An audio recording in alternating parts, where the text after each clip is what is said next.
This is how it is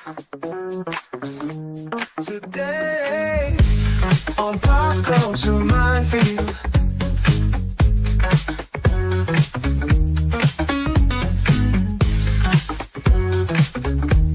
This is how it is today.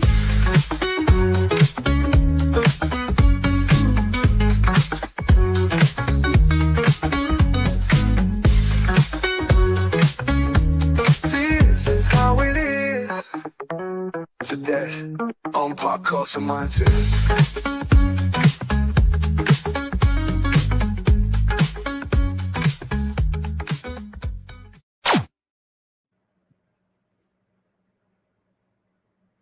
My God. Uh-oh. That tune is so jaunty. I bounce in my fucking seat when it's playing. Anybody who's ever heard my music knows that I make some songs very bouncy. I like making funk. Yeah. I like writing funk. Yeah. All right. Who the fuck is dumb enough to be watching this show this morning? Gambit. You. Good morning, That's Gambit. Snorty. Snorty here. I haven't gotten to it yet. I'm trying to scroll down. There's a lot of fucking comments from Gambit. Yep. Oh, not there yet. Not there But yet. It wasn't the first. Not yet. The first was Snorty. Good morning, Snorty. Some Thank you, days you brother. eat the bird. Hello. Some days. All right. eat Let's get you. into it. You brought it up. Okay, so I'm not going to start with the love of my life. I'm going to start with where it started.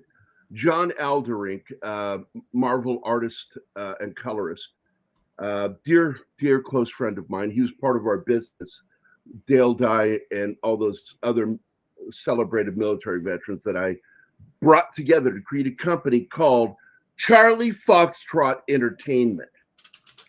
And I did that because I knew that if we won an award, and we did, somebody would have to say that out loud.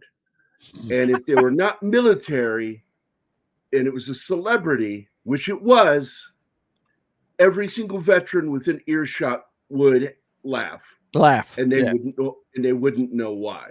Because Charlie Foxtrot Entertainment means clusterfuck entertainment. And that's one of those things that civilians won't get probably ever, but every veteran will understand immediately. Yeah, exactly. I had one of those Han Solo with the communication console scene with an Imperial officer one time. We had to put up, and I don't know if you now, Joe, you'll know what this is. The one-man antenna that you have to. One man's supposed to be able to put that up. I tell you, if one man tries to put that up, one of those cables is going to snap and cut him in half. Yes. Because that thing was so fucking dangerous. Yeah. And I there were two of us, guys, big, strong, fucking mean guys, putting this thing up there. Got it up, and then we had to do a test, and our team didn't answer on the channel we were on, okay?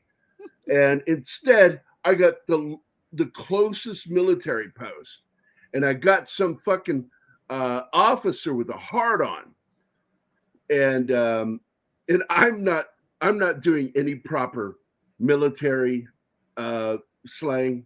I'm just running a test.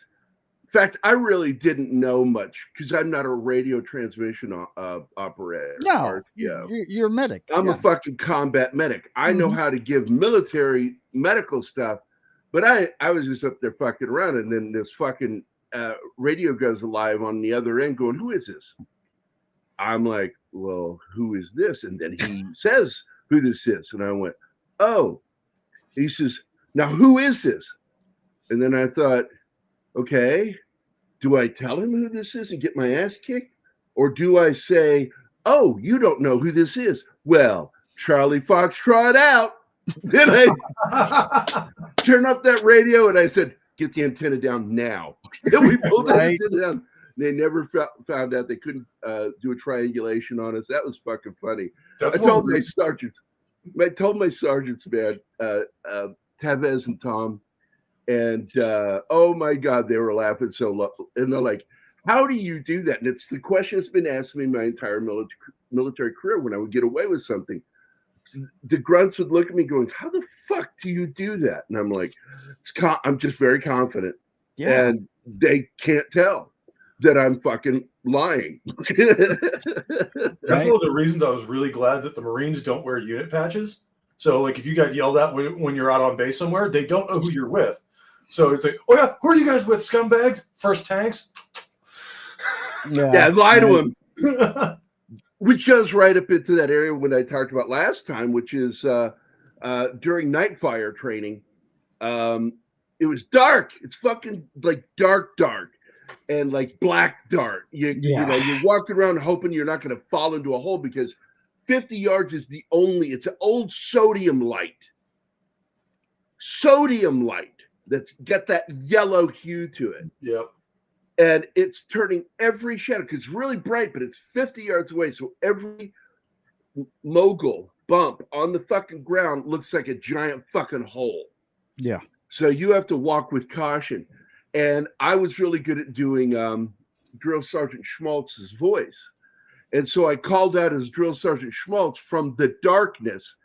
And I busted this guy for carrying his weapon wrong on the lane. You know, you're always supposed to be pointing down range. And he had his weapon just kind of up walking. And I'm like, called him out for it. I made him do the classic Arlie Ermy thing where I told him grab his crotch with one hand and hold his M16 above his head and announce, I want Pope to do this one. Pope has to know this one. Oh, yeah. This is my rifle. This is my gun. Oh. This is for killing. This is for fun. This is for fighting. I made him do that. And he goes down, and what are they going to do? They don't know it's me. This voice calls out, the fuck are you doing? And he turned around. Drill Sergeant Schmaltz has me doing this for carrying my weapon incorrectly. I'm Drill Sergeant Schmaltz. I didn't tell you shit. And that was fucking Oops. funny. And I'm like, because my buddies are like, oh shit. And I'm like, he doesn't know who the fuck did that. Fuck you guys. Don't be scared. That's funny as shit. Although my personal favorite moments, like especially during boot camp, is like you always had that one guy who was really good at doing the impressions of the drill instructors. And then everybody will be standing in a circle. Do one. It's like everybody will be standing in a circle laughing, and then all of a sudden everybody but that guy will stop laughing. And it's just like he's right behind me. Behind me, isn't he? Yeah, he's behind me, isn't he? Well, I had one of those moments in basic. I did a caricature of my drill sergeant, and it was a spot-on fucking caricature. And I was saying the fucking hilarious shit he always says to it, like "I'm gonna boomerang your ass," and I wrote it phonetically. And I also, what was the other one he would do? In my army, there are only green people. If I hear any of your racist shit, that's right. If I hear any of your racist shit, I'm gonna boomerang your ass. In my army, there is no color but green. Every one of you is green. And then I, in a separate word bubble, all you light greenies do push-ups, beat your face. Because he's a black guy. And I thought, that's fucking funny. And I come back from getting my hair cut because you have the mini PXs in the Army.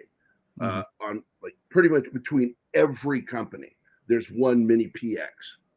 2 companies down, another PX. And so I walked over to the PX, got my hair cut, grabbed the magazine because we were about 2 weeks into basic and the lockdown was kind of over. I mean, they could still fuck you up, but they were. It's not like they were nicer. They just weren't on you like stink on shit constantly. Maybe so that's what it's like for the rest of the Army, but it ain't like that for the military police. I'll tell you that.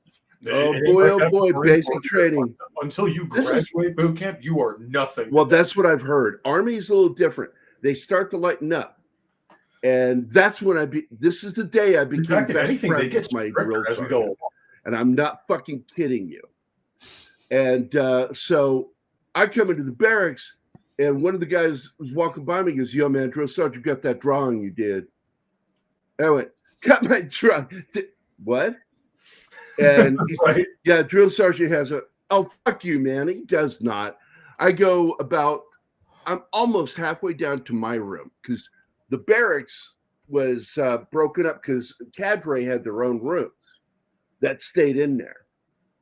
Though they didn't do that anymore. So those rooms were given to us. And then at the other end of the barracks at Fort Leonard Wood are bays that shoot across each other.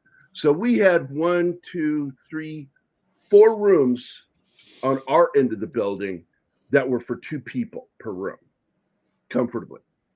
So I'm almost down to mine. Mine was next to last on the hall.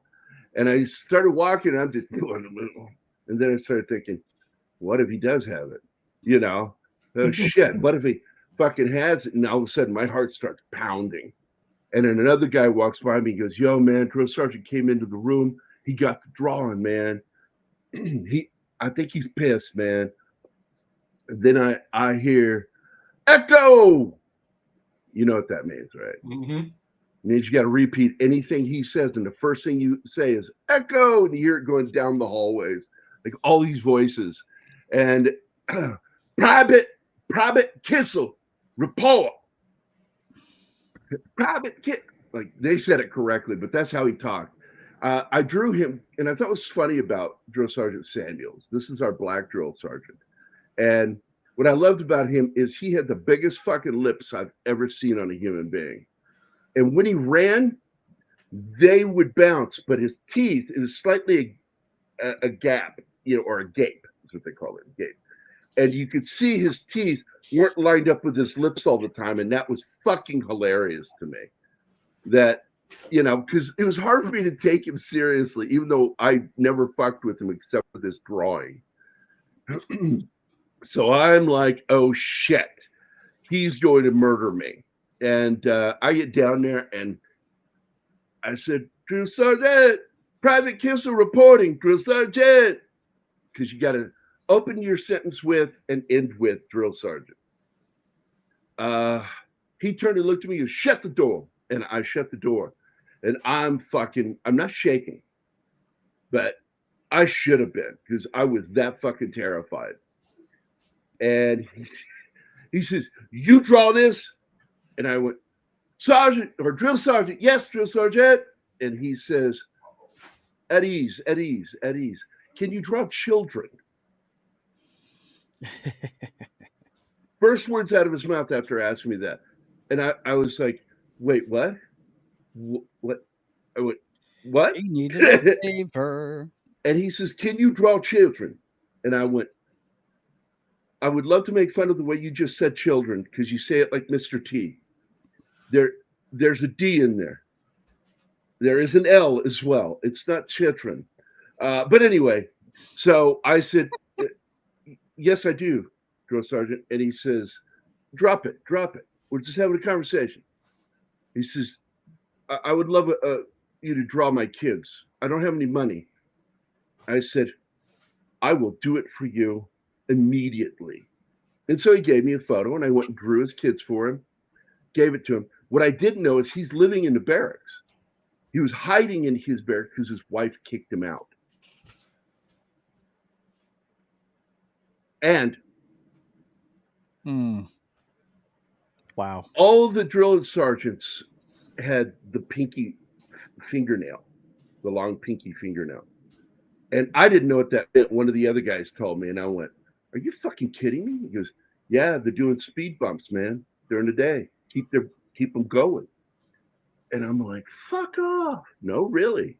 They got to be up an hour before everybody else. They got to go to bed after everybody else. It's yeah. On average, maybe 4 hours. Highest rated divorce in the military is drill sergeants. Drill sergeants. Yep. So he's living in the barracks, and he would invite me in at night, and we would just sit. I would drink with him. I was having whiskey while everybody else was like fucking teetotalers. He needed a friend, man. He needed somebody to talk to. Yeah. Well, I was older than him by 4 years, and because he was 22 and I was 26. and I just became his best friend. And we would just talk about kids because he knew I was married with a child, even though I was separated. I lied to the Army. Yes, I did. I hope I never get arrested for that. I lied to the U.S. Army, told them I was still married, so I could get the additional pay for BAQ. Oh, yeah. Mm-hmm. And I don't think they call it that now, Pope. But Joe was in when I was in. It's BAQ. Yeah, it was BAQ when you and I were. Yeah. Is it still BAQ? I think they call it BAH now.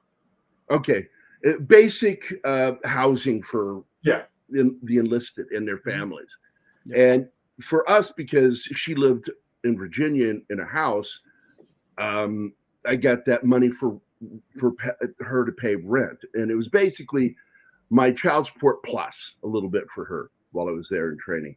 Hey, Penny is here. Also, Yes. our good Hello. friend 11 Alpha is here. Cheer it. Fucking Meth wants you Cheering. to see this. oh, I swear to God, dude, it sounded on because I remember on A-Team, I'm sitting there watching it with my dad, and like Mr. T's all upset on the A-Team about these kids, and it's either an orphanage or a school. He goes, in other words, I hate the people who abuse children. And I'm like, is he saying children, Dad? He goes, yes. And I'm like, really? And he did it like 3 times in the episode, and it just fucking blew my mind. And then my drill sergeant said it one of my drill sergeants. He was our lead drill sergeant for a few weeks, and then our actual drill sergeant showed up at about 3 weeks in. And that was Schmaltz. What a great fucking name. Little tiny mousy guy. Fucking deadly, lethal. Airborne Ranger. I'm like, holy shit. You know, and he had one of the funniest fucked up stories about how he fell to earth with a partially deployed parachute. And he says, I broke so many bones. And I'm like, Jesus Christ, this guy had scars on his neck from dry shaving in the field. I'm like, this guy was in the field a lot. There are pop scars, like, you know, they're like those pimples, really deep pimples that pop and leave a hole in your neck. Mm-hmm. Which is something I had to deal with as a medic in the Army. Yeah, that's who he looked like, Meth. Because in my mind, he looked like JJ. And I said that. And some of the guys didn't know what the fuck I was talking about. But the older guys, like the ones that were my friends, knew who JJ was from Good Times. But that's what he looked like. And when he would run, his lips would move, but his teeth would be stationary as he's running military style, doing the airborne shuffle. And you can run forever doing that, man. I'm serious. I tell people, if you have trouble doing distance, stop, fall forward, and allow your feet to just keep going. And it's a weird military jog. And you can go for fucking ever. It's called the airborne shuffle. Good morning, Connie. And good morning, Mephisto. And Sally Forth is here. Hi, Sally. This is one of the things I love when I hang out with my military buddies is military memories. We should just call it that, the segment, and separate it just for us talking about fucking shit we did in military. Yeah, absolutely, man. And it's kind of funny. The movie we're covering today, I did that, nothing but that for the last. I wanted to do it, and my wife didn't, and she got it. Really? Doing the military funerals and all that good stuff? It's something I wanted to do because I love veterans, man. And I love those that served in combat. And if they lost their life, I would be honored to be part of the honor guard. Yeah. And it's all I wanted. I did it for 3 months on the Presidio of San Francisco when it was open in 1986. I remember Presidio. Man, I'm hoping that it gets opened back up because he said he's going to be opening up some closed forts. And I'm like, please don't make it Fort Jackson and make it the Presidio, because nobody likes not Fort Jackson, Fort Dix. Fort Dix, New Jersey, we used to call it, or Fort Disneyland. Yeah, and it was like, I think that belongs to the New Jersey Guard at this point. Yes, a film studio bought it. Oh, did they? Okay. Yeah, a film studio bought it, as I recall. And I'm like, now they're going to really push the Disneyland joke by doing it. It's like the one I was really glad I never got sent to, but I went to school near there, so I've been there a couple of times. Is Fort Ethan Allen. Fuck that place, especially in the winter. Now, I want to point out that the film marked James Caan's first film after a 5-year hiatus. He just stopped, and I think it was from doing films that weren't getting the deserved attention they should have gotten. One of them being Thief, yeah, which is the first film to introduce a full soundtrack scored digitally. It was synthesized soundtrack, and the band that did that is I just forgot the name. They did Legend, they did The Keep, and Michael Mann loved working with them. It's not Tangerine Dream, is it? Yes, thank you. Is that who it is? Really? Okay. I thought maybe it might be. I knew they did a lot of scoring of stuff. But... Yeah, I sometimes I like them, sometimes I don't. I hated them on Legend. Yeah, I prefer the director's cut, which has the actual soundtrack. But anyway, I wanted to tell you that it was after a 5-year absence from film. He just fucking walked away for a bit. And I think he was considering not coming back, but we never really got a good biography where he dictated his life to somebody.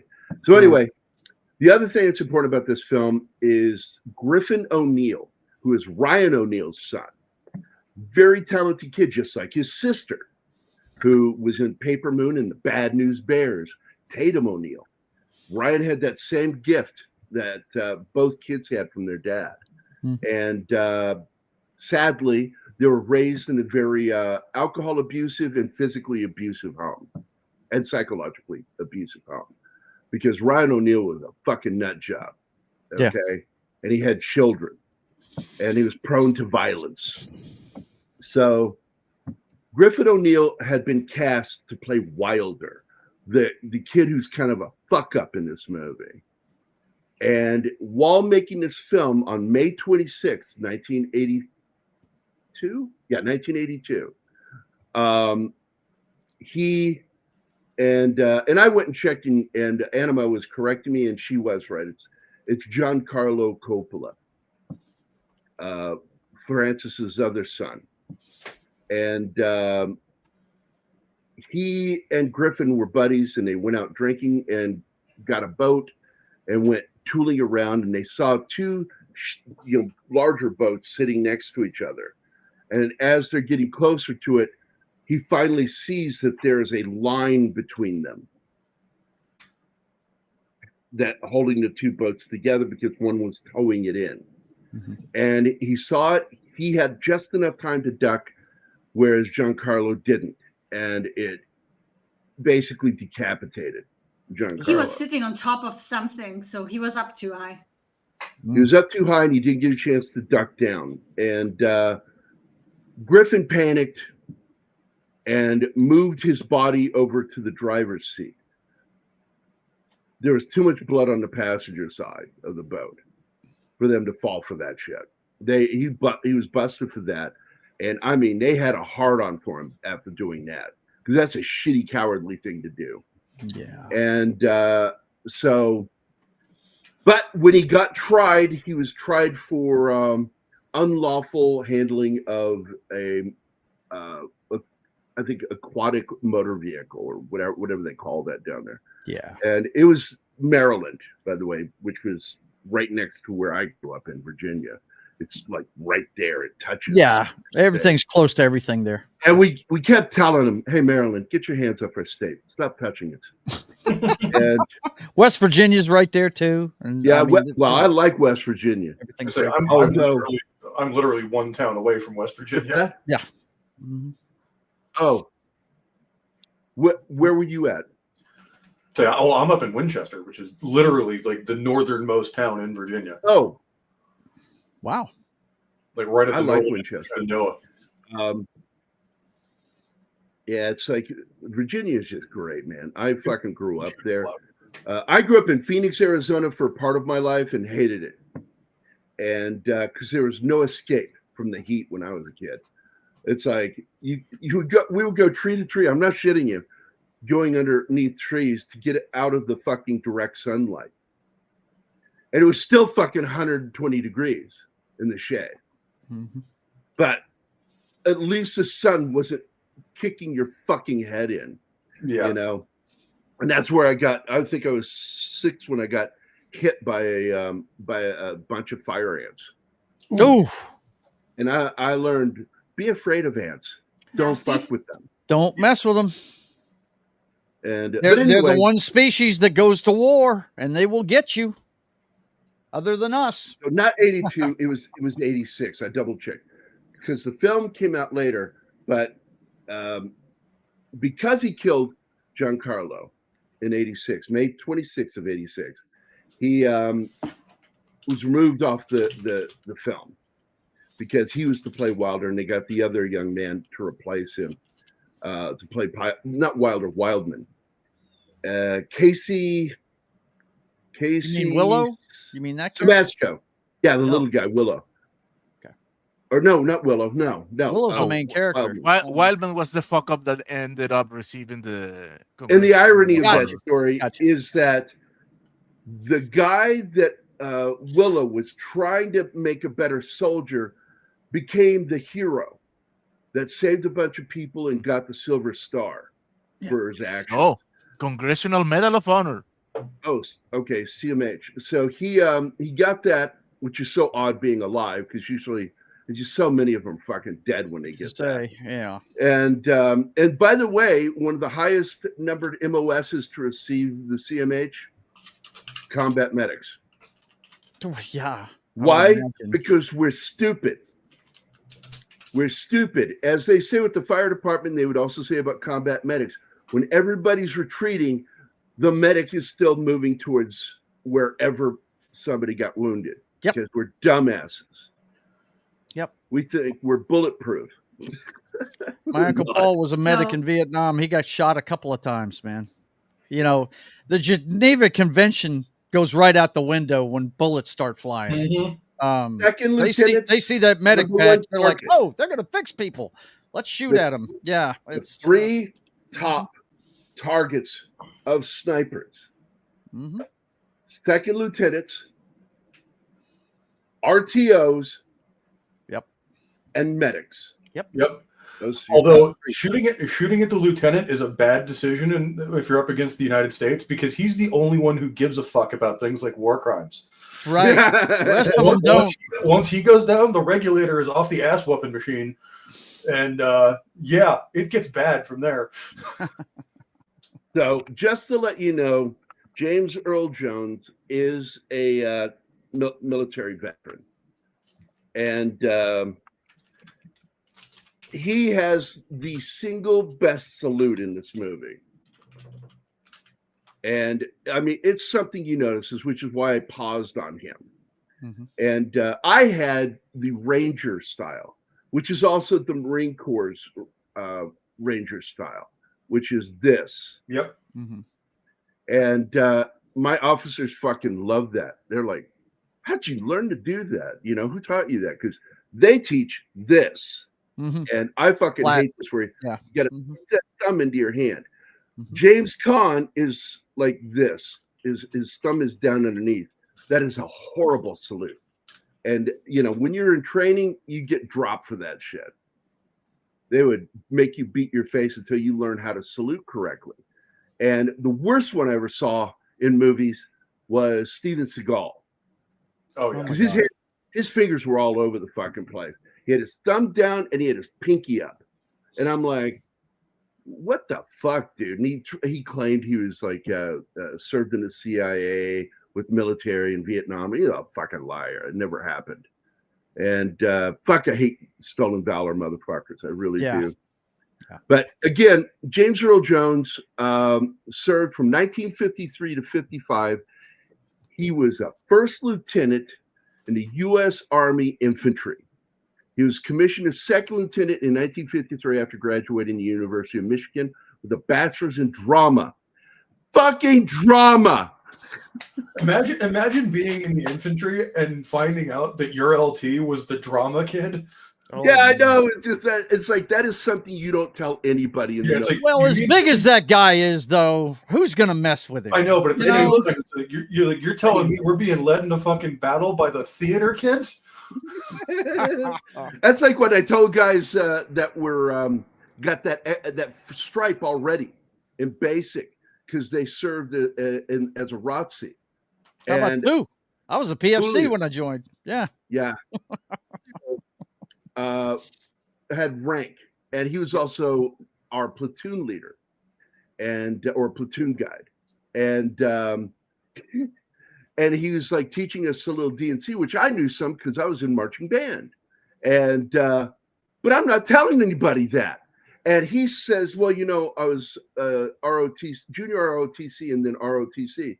And I looked at him and I said, Julio, as my closest friend, I'm telling you, don't you ever say anything about that in front of a drill instructor.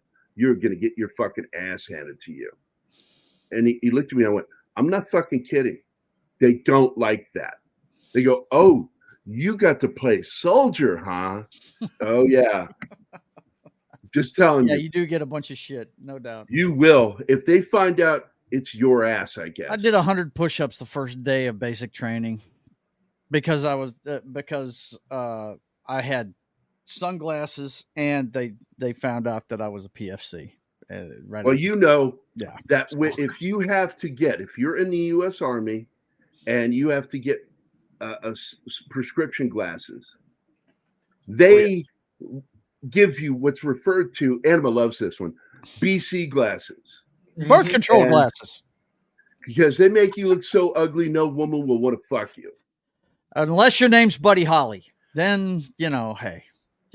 So It here you works go. I for you love, then. I love this place, man. I lived in Northern Virginia too, and I was in Fredericksburg. We were 50 miles south of DC and 50 miles north of Richmond, Mhm. and just right smack in the middle. So Richmond, of course, is the capital of Virginia, and then the capital of the United States is 50 miles the other direction. And I spent a lot of time in DC, and I loved going to this place. And this is why it's called Gardens of Stone, because they're in rows. Yeah. And they're in rows at an angle. And you're looking at it at the right angle. And that's why this movie is called Gardens of Stone. And because of the way, not just because it's a huge, cemetery for the military, it's also because they're rowed just like corn and other crops are. And so they got that nickname. And the book, of course, is by a Vietnam veteran. He wrote the book. And he wrote a character based off of his own cynicism, which is something you don't see in infantry. Normally, you don't see that kind of cynicism in infantry towards the war. So I began to think that I need to read this book, and I'm going to read it. I actually got a copy of it, and digital copy, because I don't believe he had that kind of cynicism. And because that fucking guy was infantry all the way. What the Marine Corps refers to as gung-ho. Yeah. Hell yeah. And Guys, I gotta go. I gotta go take care of Mama Joe. So well, I hope you can get back. yeah, I will try and make it back. Depends on if she wants to go eat. So Okay, man. I will see you later, guys. I do want to tell her say hi. before I go though that James Caan's character, I don't want you to misconstrue his message in this movie. He's not anti-military at all. No. He's Not very he's concerned. anti-war. He's but he's anti-war, but he's not anti-military. soldier. He's trying to save people, is what he wants to do. But I tell people all the time, Yeah. if you're a real soldier, if you've served in combat, Mhm. you're anti-war. Yep. Because absolutely. once you've experienced it, you don't want anybody else to go through that. Nope. But the fact is, you don't sound like a political fucking lefty when you talk about it. No. What you do is you talk realistically about what combat's like.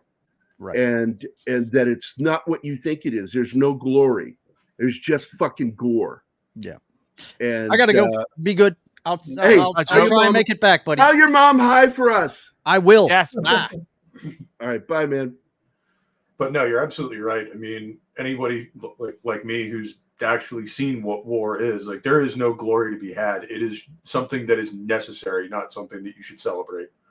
And most of the time, because I've been in hairy situations, but not straightforward combat. But the hairy situations, you are so fucking hyper focused on doing your job that you don't get a chance to be afraid. Yep. Your biggest fear is fucking up and getting somebody killed. And I'm not kidding you. That is the average combat soldier's biggest fucking fear. Not dying. Once it starts, is fucking up and, getting somebody killed. The funniest part was the first time we got shot at, I didn't realize what was happening at first because I was up in the turret and, I heard stuff pinging off the gun shield and I figured it was rocks getting kicked up for the truck in front of us that were ricocheting up and off the gun shield. And then I saw one spark off and I heard that crack go by my head. I'm just like, oh, that's what we're doing right now. Uh-oh. And then immediately just started returning fire. Shit like that happens, man. Yep. I watched a tree, I think it was about 10 yards from me. So I wouldn't say it was very close, but close enough for me, where we had a friendly fire situation. And I'm not going to say who did it. USMC! And a tree, it was at least 10 yards away, but it was close enough to where I was like, oh, like that after it hit. And a big chunk of fucking tree bark exploded off this thing. And the guy that was closest to it got hit by a splinter that was 2 to 3 inches long. And it went through his bottom lid into his eyeball. Oh, man. Oh. And I had to medevac this guy out. And we're like, who the fuck is shooting at us? And it's because somebody gave bad directions. And I'm not saying Marines are bad at directions, but instead of going like this, they were going like this. Yep. And they misconstrued who we were. And somebody got excited. And I can't tell you where we were. But we were there on a mission to basically temporary duty to replace another unit for 2 fucking weeks. This is back when I was in an infantry unit, and we were there for 2 weeks to guard a road crew, an American road crew that was down there to construct a highway for this country. And that incident happened. It's the closest thing I ever got to combat. was getting shot at by a Marine, which I'm going to tell you, that's fucking scary because it's like, oh, wait, they know how to kill people better than us. Right. Well, it's like, that's one of those, like, that's the worst guy, worst kind of friendly fire because you know how good we are. Yeah. It's like, boy, I'm glad he killed that tree. That's one of those, oh, shit, these guys are the best marksmen we have. This is going to get bad, isn't it? I know, man. But anyway, because I know I do this ADHD theater. I want to point out, you've got D.B. Sweeney in this scene. We have seen Angelica Houston. We've seen Mary Stuart Masterson, which a lot of guys, when I was younger, didn't want to date her. They wanted to fuck her. And there's just something about her back in the 80s, man. Like every guy I knew. And it was from one movie that she was in, and she was in a skin-tight outfit. It's something Billie Jean or some shit like that. Where, fuck it, I'll look it up. Man, that was like almost like porn, that movie to them. And she was in that movie with, I'm trying to remember who the actor was in that film with her, but I'm going to look to see if I can find it. She's in a lot of films. And then she just sort of like, she's like in bit parts. She's in Five Nights at Freddy's. She played Aunt Jane. Oh, that's right. Yeah. But let me get to her IMDb here and look it up. She was in Benny and June. I love that movie. Johnny Depp and her.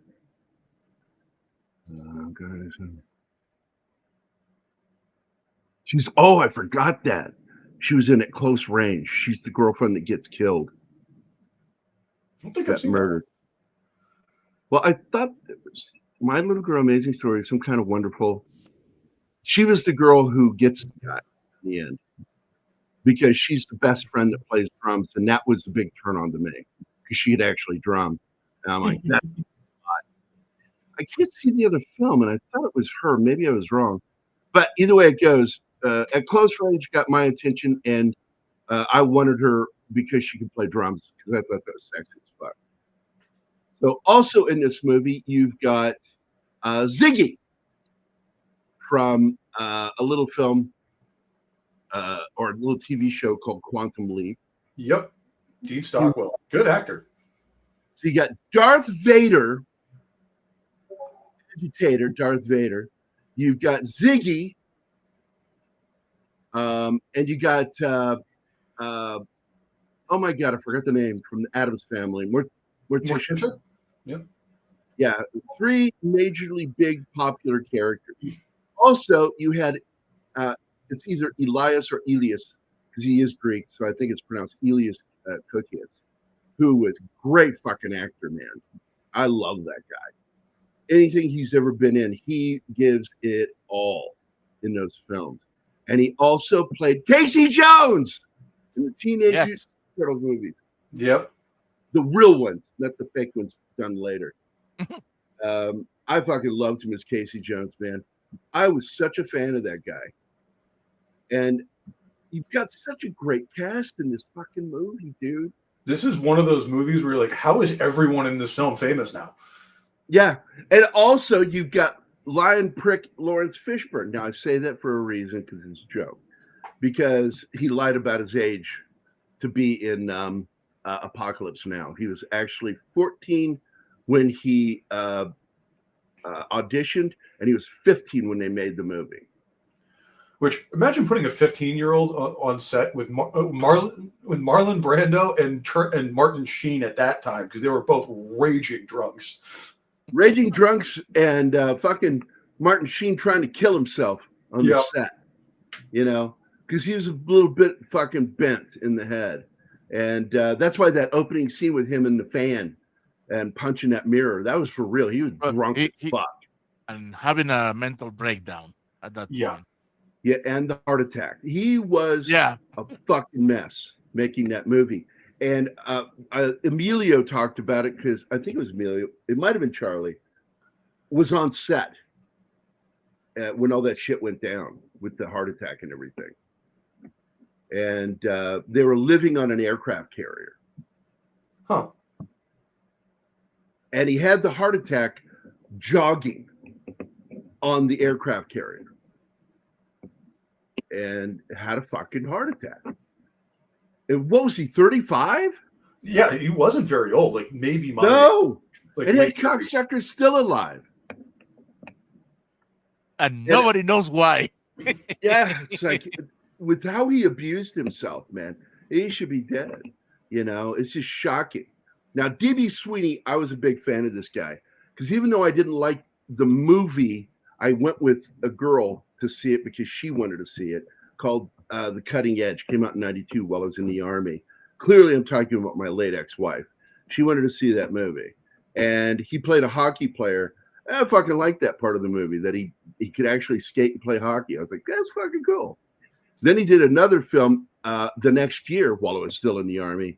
And he became one of my favorite actors, Fire in the Sky. The Travis Walton UFO abduction story. He plays Travis Walton in that movie, man. Fucking loved him in that. And but he did some other good films. Don't get me wrong. Back in the 80s, he did some cool shit. I think oh fuck. I gotta go to his fucking IMDb page. Hold on. Opening. Let's see. What was the one? That's not it. That's not it. That's not it. 8 Men Out. Oh my God. He played Shoeless Joe Jackson in that movie. Great biopic. He was in Lonesome Dove, man. I love that miniseries. What a good show. Oh, yeah. And he was in Memphis Belle. So recall he was an asshole in that one. His character was. Let's see. Then, of course, Cutting Edge came out. And I didn't like the movie, but I liked his performance in it. Fire in the Sky, great stuff. God, what was another one that he did that I really liked? Spawn. He played Terry. Oh, that's right. Yeah. That was him? And even though yes, that's him. And I like that movie despite the god awful visual effects. Yeah. They were subpar. Yeah, not good. His voice work wasn't bad in the movie Dinosaur. Anybody who ever saw that movie, Nope.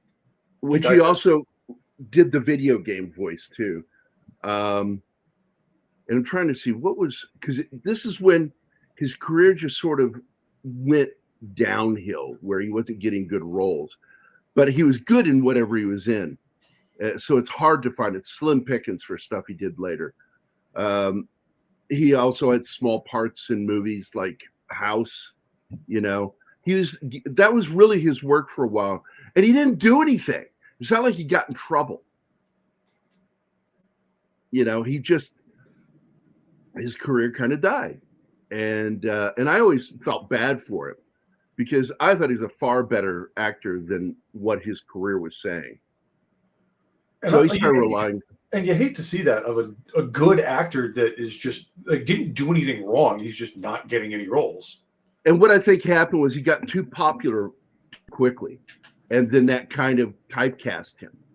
And I think that's what hurt his career, because the most you'll see usually is 1 to 2 episodes a show, a series, and it's like, that's fucked up, man. I think the most he got was like on the show Ice. Yeah, here it is, Ice. He got 8 episodes out of that one. This is a guy that should have been a star of a show. Now, Be Positive, I didn't think was a very good show, and it only got like 1 season, and he was in all 10 episodes of that film. Most recently, he's in Megalopolis. He's the commissioner, police commissioner. Okay. Oh my God, that's right. We watched this. He's the chief of station, Anima, in the show Terminal List Dark Wolf, which we're trying to get Martin to watch the show so we can talk about it on Military Monday. It's a fucking good show. If you can watch that series. If you can make me a clone, I will be happy to oblige. I'd be worried what you do to that clone, because you know that there's no law to hurting yourself. That is none of your concern. God, she is so beautiful, Angelica Houston. When you see her back in the 80s, you understood exactly why Jack Nicholson was nailing that thing. Yep. Because he was just so into her, and she didn't mind his interest in a little bondage discipline shit. And rough sex. It's true. I've read shit about him going, fuck, man, he doesn't just play weird dudes in movies. He lives the life of a weird fucking dude. I've always said that about him, where he plays a psychopath a little too convincingly. I would be happy not knowing that. I love the hairdos from the 60s and 70s, man. And this takes place in 68. And all of it, I think, takes place right after the Tet Offensive. But my problem with the film is, despite how well written this movie is, I shit you not, this is a very well written screenplay. And it was written by Ron Bass. And you guys go, who the fuck is Ron Bass? He's an Oscar-winning... It goes over 2 years, Gary.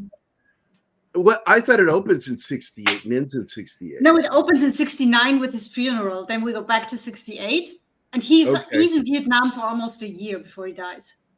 Yeah, and it's like, so basically, though, from the starting of the story, not the opening scene, because I don't want to, well, I'm going to fucking ruin it. The opening scene is actually the end scene of the movie. And it's D.B. Sweeney's funeral. The guy who you thought would fucking be Captain America and never die fucking gets smoked in combat. And where the kid that was the fuck up is there for his funeral. That should have probably died because he was a fucking idiot. That's always the way it works. The fuck up never gets killed. It's always somebody else that pays. And he ends up the hero, saving a bunch of guys. It's like, I tell people, you can't be a good writer without understanding irony. You have to understand irony to tell good stories. And that happens in real life too. I mean, when on my deployment, our platoon fuck up ended up with a bronze star with a V. Yeah, there you go, for valor. It's like, so crazy. Like, it's just being in the right place at the right time and doing the right thing for once in his career. Actually managed to save a couple guys' lives and turn things around for us. That's crazy. And it's sort of the same thing if you watch the movie. Oh shit. I think it was the Carangal Valley one where the Marines, where they've got a base in a valley, and it's like, who designed this? Oh, Korengal wasn't that. I think you're talking about the outpost. What valley was it? It was the valley. Outpost. Yeah, that was the outpost. The outpost. And that fucking movie. I forget what valley it is. The fuck up. Who puts a base in that place? He's the most heroic guy in the story. The funny part is, I was over there when Cop Keating got hit.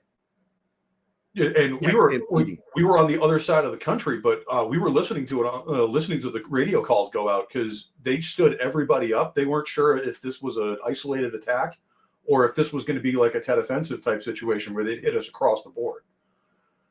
And fortunately, it was relegated to Cop Keating, but we were listening to the radio calls go out in real time. Man, and by the way, we were like, if they hit these guys, they're probably going to hit us. Oh yeah, but that situation closed that fucking fob down, which is good. If you look at where that was, that's insane. It was the worst. Ducks in a barrel. It was the worst fucking defensive position I think I've ever seen. It's not a defensive position. It is ducks in a fucking barrel. Yeah, it's literally a slaughter fest waiting to happen. Yep, and how they survived is also one of the miracles of that fucking day. And but anyway, I wanted to point out the guy in this film that gets his ass handed to him by James Caan is an actor that has been in a lot of movies, and you probably just don't remember him. But his name is Bill Graham, and he died only a few years after this movie came out, like back in the 90s. And he was in The Doors. He was the record producer. He was in Cotton Club. Bugsy. He played Charlie Luciano. And he was one of the agents that basically helped Martin Sheen in Apocalypse Now. He was an actor that Francis Ford Coppola liked working with. And in this film, he plays a fucking asshole. And I mean, he's really fucking good in this role. And he gets his ass knocked down for being an asshole. Am I allowed to say I like the scene where Caan's character put the anti-military moron at? Exactly, that's the scene I'm talking about. And by the way, he made the first move. Yes. So he earned that. Yep. He started it, yeah. From the beginning, he started touching, and then pushing, and then he took a swing at him, and Caan blocked it and fucking knocked him down. And as I recall, his first shot was to the throat, wasn't it? No. Yeah. Right. I tell people all the time, this is how you hit someone. You don't punch them. This is how you do it. You hit somebody like that. If you hit with just the right amount of force, you stun them and will probably knock them on their ass, because that's the kind of hit that'll knock them on their ass, but you're not going to kill them doing it. Whereas if you punch someone right in the Adam's apple, it can kill them. Yeah, you can put the cricothyroid bone is what that's called, the Adam's apple. That's a bone. It's the only bone in the body not attached to another bone. Oh, the IOUs. And women have smaller ones. They're not detectable. That's why if you are dating a girl you just met and she's got a prominent Adam's apple, I'm letting you know right now, you're in for a big surprise. It's like the meme. If she has an apple, she has a banana. That's right. If she has an apple, she has a banana. This guy gets fucked up so much in this movie. Because he's a fuck up, man. Or as we call him in the military, a fuck chop. This guy just has a hard on for other people. And if he gets to gig you, he gets a boner over it. I fucking hate officers like that. And he's not even an officer; he's a fucking sergeant major. Oh, whereas top he even is worse. he is a command sergeant major, and one's got the diamond, and he has the star. Really, it's a little different for the Marines, where for us the diamond is a first sergeant, and then the star is. Oh wait, you're right. It is sergeant major, and we only have. Well, we have. Fucked that up. I fucked that up. No, you're right. But for you guys, a sergeant major is our master gunnery sergeant, and then that. Command hold on. Major. That's why he calls him top kick, which is a nickname for your first sergeant. So yeah, you're right. Which word of warning: never call a Marine first sergeant top. They will fuck you up for it. His name is first sergeant. By the way, any straight guy who says they're okay dating trans, then they're not straight. They're lying. Because they're happy with the twig and pears being down there. And yeah, I'm sorry. It's okay. I'm not going to judge you. You can do whatever you want. But don't say you're straight when you're gay. It's just annoying. It's like when my friend Ben Hendy, fucking love that guy. When he was younger, he was bisexual. And I didn't even know him yet. I'm just walking by and he's sitting there talking to my boss's wife and says, he's bisexual. And I'm like walking by going, what the fuck did he just say? Yeah, and I went to the bathroom. And then when I came out of the bathroom, I stopped and I'm listening to him. And I said, Ben, right? Ben? He goes, yeah, Ben Hendy. Hey, you ever had a cock in your ass? And his head snapped back and went, have you ever had a cock in your ass? And he goes, yeah. Did you have one in your mouth? And he goes, yeah. Did you enjoy it? He goes, yeah. I said, you're gay with hetero tendencies. There's no such thing as bisexual.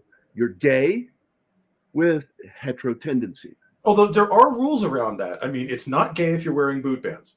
Okay. But by the way, I'm still friends with that motherfucker. He thought that he thought that was one of the funniest things he had ever heard. Gay with hetero tendency. Like, fuck, man. Gambit in American parlance, that is an expression that means that they have a fixation on making your life miserable. Yes. And it's compared to having like a hard-on for a woman, the way they get fixated on doing something. And so in the military, we would say, man, he's got a hard-on for so-and-so, meaning, man, he wants to smoke that guy all the time. This guy wants to smoke everybody. And when he gets a chance, when Willow gets his fucking sergeant stripe, and they all give him the tap, and James Earl Jones like leads back like he's gonna fucking plow him, and then slowly comes up and goes, bink. And then comes Caan. Caan does an open hand slap to it. And then comes top kick. He fucking walks over there, and he's prepped, and he hits him fucking hard, knocking him like feet. And then he's like, I didn't hit him right. I get another shot. James Earl Jones, no, you did it. That's it. Oh, man, it's so fucking funny. He just wants to fucking hit him. All he wants to do is hit him. And I know what that's like, man. I will say, I do love those rifles. The M14, it's a very nice looking rifle. Unfortunately, they don't shoot very well. So I will tell you the fucking Kevlars we got. I loved my Kevlar when I got my Kevlar. And the first time we went out in the field and had to do something, we had to take on the sergeants. They were snipers. They didn't tell us that. We had to find them. But they told us that we needed to walk through the woods in a wedge formation. And I'm like, why would I do that? I know military tactics, and nobody smart would fucking go in a wedge formation. We did a staggered formation and used trees for cover. And we killed all of the sergeants because we had the Miles gear on. You guys know what that is. Yep. And we smoked every single sergeant. They got so fucking angry. We told you to come in a wedge formation. I said, the enemy doesn't get to dictate what formation we take when coming towards them. And I decided as squad leader that was the one I felt was safest to use. They couldn't fucking gig me on it. Yeah, that's one of those. And- we told you to come at us like this. Like, yeah, that's why I did anything but that. But Exactly. So we're standing there having a fucking verbal duke out with these sergeants that we kicked their asses. And Hutchko, God, he's the guy I told you guys about that pissed his pants during a command inspection. And Hutchko is just a big fuck up, man, a big fuck job. And while we're talking, Merititi sees him as he bends down to pick up an old rusty tin can of Pepsi, like old school. That's been there for a long fucking time. Oh, Picks it up and he goes, "Nobody wins, you are all dead." And I'm like, "What?" And he says, he just picked up that can and it was a booby trap. And I looked at that sergeant and I went, "Really?" And then I walked over to Hutchko and I looked at him and he doesn't know what to do. I said, "Drop it." And he dropped the can and I took my helmet off, my cover. Oh, And I looked at him. no. I said, "Hutchko, if you are ever in a given situation where you're in the field and you've got troops around you and you see something on the ground that's interesting, it's a fucking booby trap." And I fucking hit him with my helmet. And I hit him so hard, his head went like that. He went flying left and fell to my left, fell to the fucking ground. And just like, holy shit. And everybody's like, "Sergeant didn't say a fucking word." They didn't say a fucking word because they said that was earned. Yep. That was earned. I mean, when I was going through infantry school, I mean, obviously, we're talking like the summer of 2008, so IEDs are a big thing. Oh, yeah. So they ran us through an IED course and basically had us walk down this trail. And they had a whole bunch of fake IEDs there, and we had to see how many we could find. And I found like 3 of them, but there was like 15. And then they walked us back through, and I looked at, because I remember where I stepped, and I stepped like maybe 2 inches away from a pressure plate. Oh, shit. So I was like, oh. Yeah, dude. My one of the guys I trained, Kyle Fisher, who's still a dear friend of mine, he was deployed to Afghanistan, and he got hit by an IED. And I have several friends that were injured, severely injured from IED. They survived. Ernesto, he was in a Striker, and they even had the slat armor on the outside of that Striker. Yep. And even with that, they got hit so many times by RPGs and IEDs that when the area right behind him got a direct hit, he was completely concussed by the shock of that strike, of that RPG. And then they hit another IED. When it went off, the shock again hit him so hard he now had a bruise on his brain, and he got it's massive TBI. And it led to altered personality incidents with him where he would get extremely aggressive, which I've had to talk him down off of the ledge so many fucking times as a friend. Like, just calm down, because he wanted to kill his son one time. Because his son is like about to turn 18 and he was just being a fucking shithead. And he said the wrong thing to Ernie. And whoa, man, that was an interesting phone call. I've been there. I got blown up twice. Fortunately, I was never seriously injured. I just got my bell rung pretty good. The first one was kind of terrifying because I was driving. So, like, just driving along, everything's perfectly normal, and then all of a sudden there's a loud noise, and my ears are ringing, and the front of my vehicle's like 60 yards away. Well, TBIs, as you know, can alter a person's personality completely. That terrified me for years. That I was going to run into that. And we learned that back in 1800s with that guy that got a fucking one of those long spikes. Shoved up. and go It was a into his railroad brain. spike, right? Yeah, it was a railroad spike. Oh yeah. And when they're like, how is he still alive? He's talking. But what they said happened to him, he got a TBI and it completely altered his personality. He became a complete fucking asshole. Well, it was a- lobotomizing. It's unfortunately the second one. I was up in the turret and I got blown up and out of the vehicle. But my buddy, What vehicle were you in? it was a RG-31, like one of the early MRAPs. Yeah. Okay. So, my best friend when I was in Lance Corporal Iverstead, I forget his first name, unfortunately, because we never used first names. Brilliant guitar player. We were actually going to start a band when we got out. Unfortunately, when the bomb went off, he had his left arm amputated at the elbow. So, unfortunately, he'll never play again.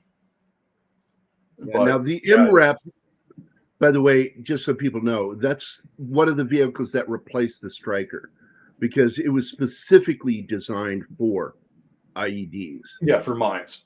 And they're a lot better. I remember better. when they came into action. Yeah, they are. They're great vehicles. They're more mobile, but they're not as quiet as the Striker. No, the Striker got a nickname. They're not fast, they're not maneuverable, but they'll get the job done. Yep. The Striker, which is the LAV2, made by General Dynamics, probably one of the best APCs ever designed. Moved fast, but this is what was best about it. They ran quiet. Yep. And they would show up at a house, and they would breach that house, and the people inside, the militants, never fucking heard anything until the mouse hole got cut. What's crazy to me is how quiet the Abrams is. If you've ever they are. Like, well, it sounds like you'll hear the tracks before you hear the engine. Electric. The engine sounds like an electric engine. It's so fucking quiet. Well, it's a gas turbine. Yep. And you'll hear the track pads hitting the ground before you hear the motor. Yep. And you can feel them coming before you can hear them. Which is terrifying because it's a 68-ton vehicle. Yeah, I was on my first vehicle was an M113, and those were good little. I liked them. I liked them. The problem is it's got old World War II style steering. Yeah, not a steering wheel. You had two joysticks, and that's how you turned your vehicle. Crazy shit. Man.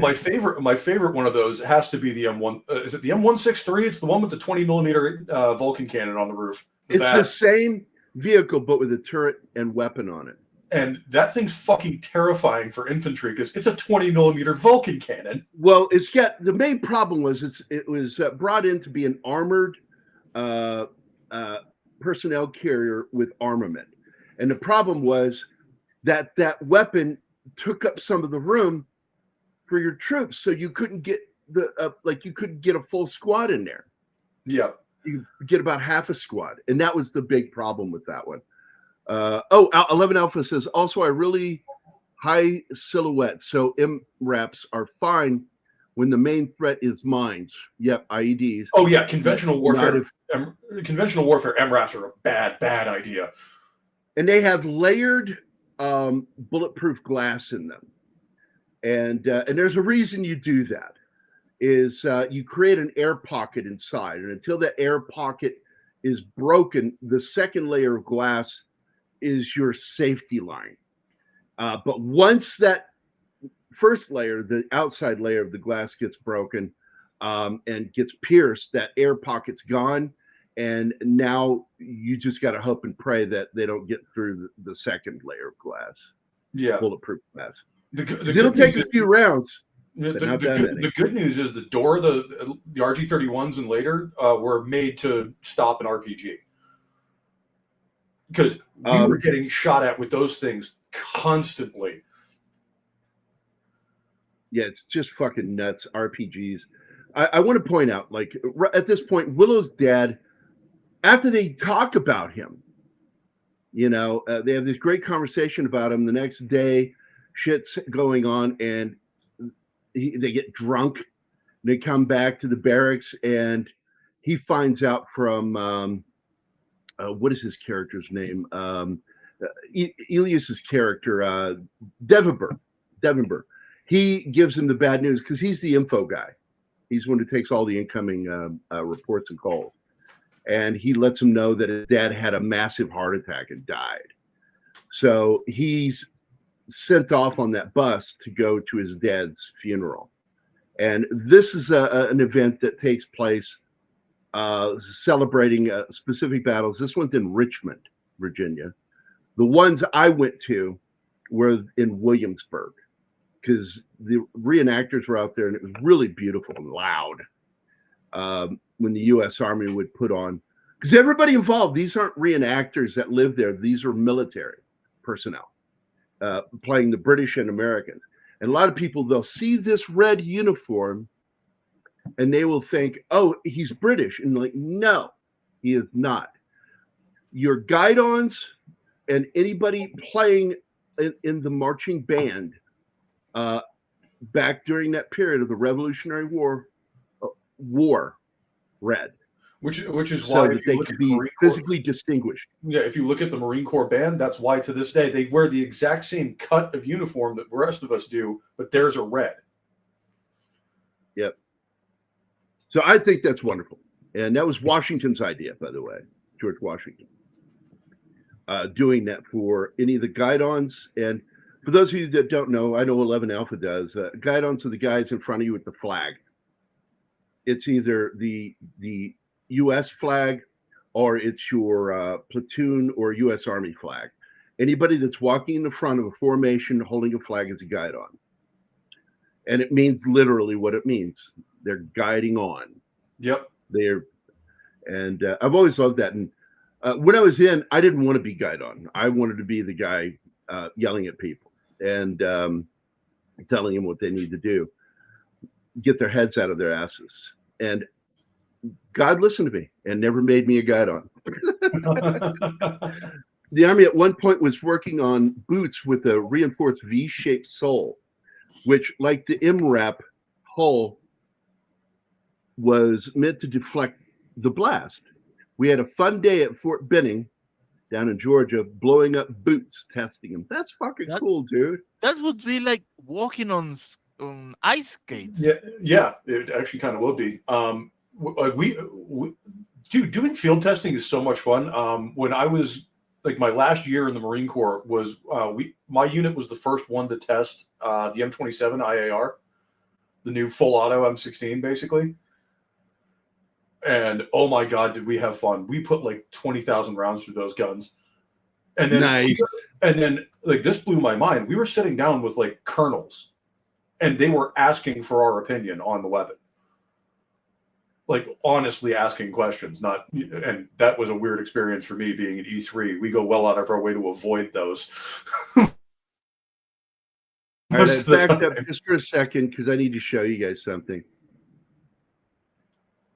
Nobody drinks like that but her. She's the only woman I've ever seen drink like that.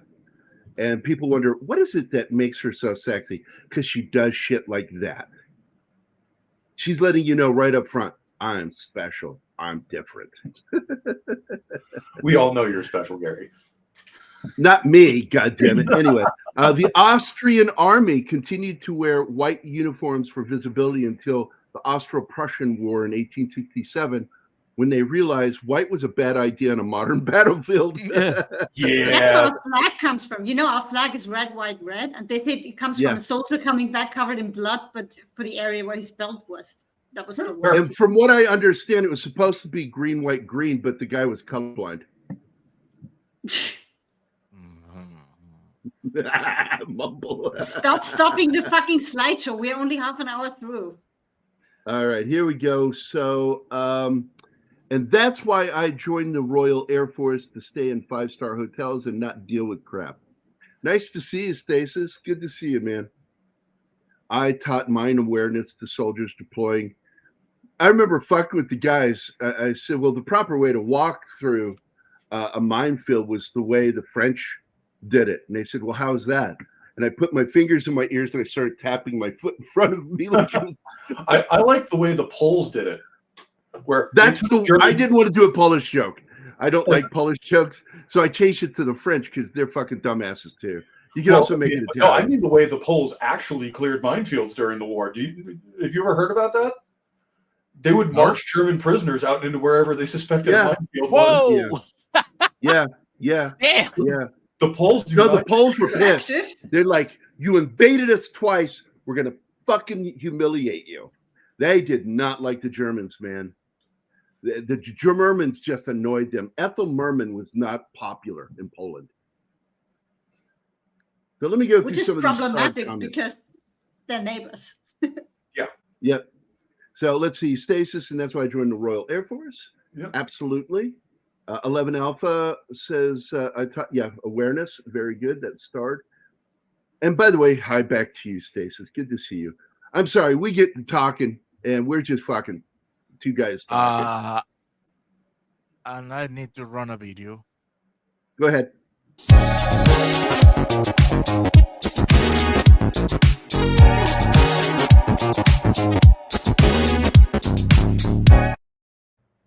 There we go. That's right. Do the snorty. Am I allowed to say I like the scene with Caan's character yes, absolutely. That was one of my favorite moments in the film. I also like that one guy in the background goes, kick his ass. Yeah. Yeah, well, he slams the dude's face into the table, and after that he can't talk because his jaw is wired. I like that. He backed him up. His jaw. Yeah, he broke his jaw. And for it to be wired means that it was broken not at the hinge. Yeah. I listened to an audiobook written by Senator Tom Cotton called Sacred Duty, A Soldier's Tour at Arlington National Cemetery. It's about the time in the old guard. Yeah, I fucking love listening to those guys. There's a medic that I listen to on YouTube channel. And Anima's, I've let her watch a couple of videos that he puts out. And he was an honor guard. He gets that special fucking rope to hang on his uniform. And quick safety tip for everybody out there: don't intentionally punch a man in the jaw, because jaw bones are much better at breaking hand bones than the other way around. Mm-hmm. That's why he lets the table do the job. Yes, exactly. I'm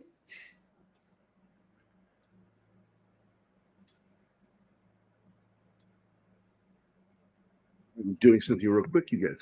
Feel free to talk while I'm doing this.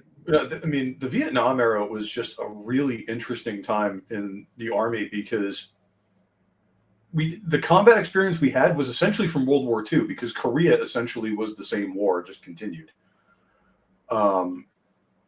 And especially early on in the Vietnam War, we were kind of finding out what asymmetrical warfare looks like, and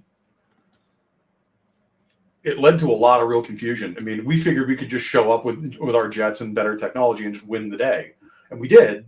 It's just that America was really good at winning fights. We were just not good at winning the peace. And you were not good being in the jungle.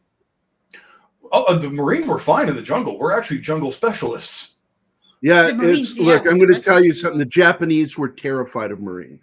Yeah, they were absolutely, because of how quickly we adapted to the jungle. Yeah, it's like they wouldn't stop, and it scared the shit out of the Japanese. Plus, they're giants compared to Japanese. Yeah, there's these fucking giants that won't stop. People are getting shot next to them. They just keep fucking coming. And the sheer amount of firepower we had compared to the Japanese was just stupid. Like, we could just lay down rounds and just pin them instantly. Because I think one guy out of every 4 had a Thompson. They say it in this movie that they got a helicopter back with arrows in it. That's how they were fighting. Fucking bow and arrow. I mean, it's effective sometimes. Not against machine guns. Those weren't Viet Cong, by the way. If you were getting shot at by arrows, it's usually villagers. Yeah, the villagers killed people. They killed Americans. Oh, and if you don't fucking believe me, watch Rescue Dawn. Yep. Those villagers fucking killed Steve Zahn's character, who's a real man that was his best friend while he was a POW. and they fucking hacked him with a fucking machete. They didn't have guns. They had what they had: farmers' implements and machetes and shit like that, and they could make bows and arrows. They fucking would kill Americans, wound them and kill them, and turn them over and hopefully get special treatment by the Viet Cong or by the NVA for having done it. However, the film was also criticized for its uneven tone, simplistic dialogue, and overall, well, they say simplistic, but the dialogue in this film is real. Yeah. It's really mundane, but that's how people talk. And that's why I like this movie so much. So I want to point out, it's a good time to bring this up because Gambit brings this up, and Ron Bass is just a phenomenal writer. And one of the things I think that made him so phenomenal was the fact that he would hire 7 assistants, all female. And he wasn't doing it for sexy time. He did it because they were very good at their criticisms. And he would write and use them for helping him mold the script and helping him do the research for the script. They would do all of his research for him, and then he would do the critical times, where he would show them what he's written so far, and they would give him brutal criticisms that helped him form the script better. And that is why that guy has been nominated so many fucking times. Rain Man. What Dreams Make with Robin Williams. Comedy like My Best Friend's Wedding. Entrapment with Sean Connery and what's her name when she was hot. And God, no, the brunette from Wales. Oh, shit. And he's written so many dramatic films. God damn, man. I'm looking at how Stella got her groove back. Waiting to Exhale, Dangerous Minds. The Man Who Loves Women, good film. The Joy Luck Club, which I did not like, but I didn't hate it either. It was a good film, just wasn't a subject I was interested in. Sleeping with the Enemy, Rain Man, Gardens of Stone, Black Widow, Codename Emerald, by the way, which we will be doing on Military Monday, and it's another Ed Harris film, one of his early films. I think it was his 3rd film. A good movie. By the way, they use real honor guard in this movie. Pretty much only the actors that are the main characters are the only ones that aren't real soldiers in this film. That's why the honor guard do such a good job. And Anima caught it right in that first moment when the guy yelled. She goes, "That guy's military." And I went, "Yep." You can tell by the way they bark. Yep. The guys that are actual military, when they do honor guard, bark. It's like a full O, operatic O shape when they say things. Yeah, it's like crazy. And I don't have the hoarse voice anymore, so I can't do that shit. And you speak from the diaphragm, not from your throat. Yep. So you're just enunciating everything. Pushing it up. And I fucking love this movie. I love this movie. And they do a proper job of showing what the honor guard do. My only beef, again, is James Caan's criticisms that nobody who's active infantry would be like that. But I understand that Ron Bass never served in the military. He was a sickly child. And so that guy was he was 4F from birth, but I think he did a fantastic job honoring these men and adapting the book. And I want to, because I've read from other critics that said that he got the most important points of the book in the movie. And I'm like, good. Because any soldier, they'll piss and moan about this duty, but they know that this duty is one of the most important things you can do in the military. But yes, they're toy soldiers for a little bit, not the whole time. This is down duty. U.S. Marine Corps has a down duty. What are those 2 places? No. I want you to answer. What are those 2 places that you get a lot of times once your service is about to end?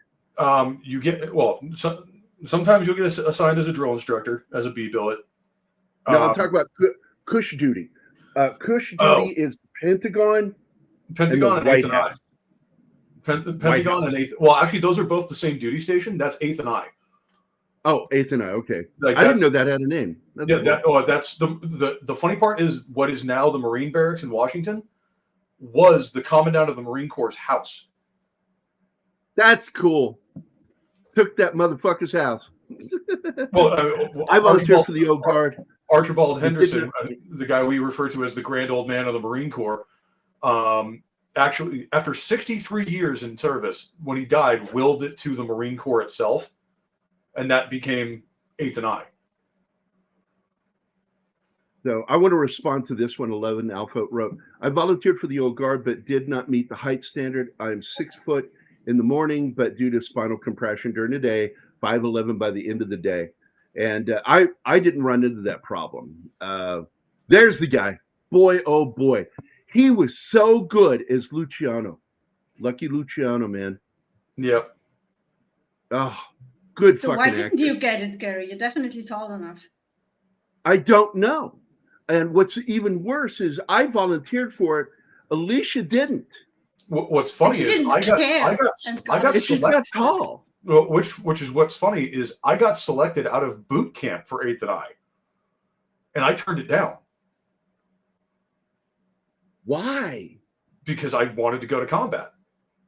Well, I understand that because Holland, Julio, and I went to our drill sergeants because they were threatening us, but they didn't understand.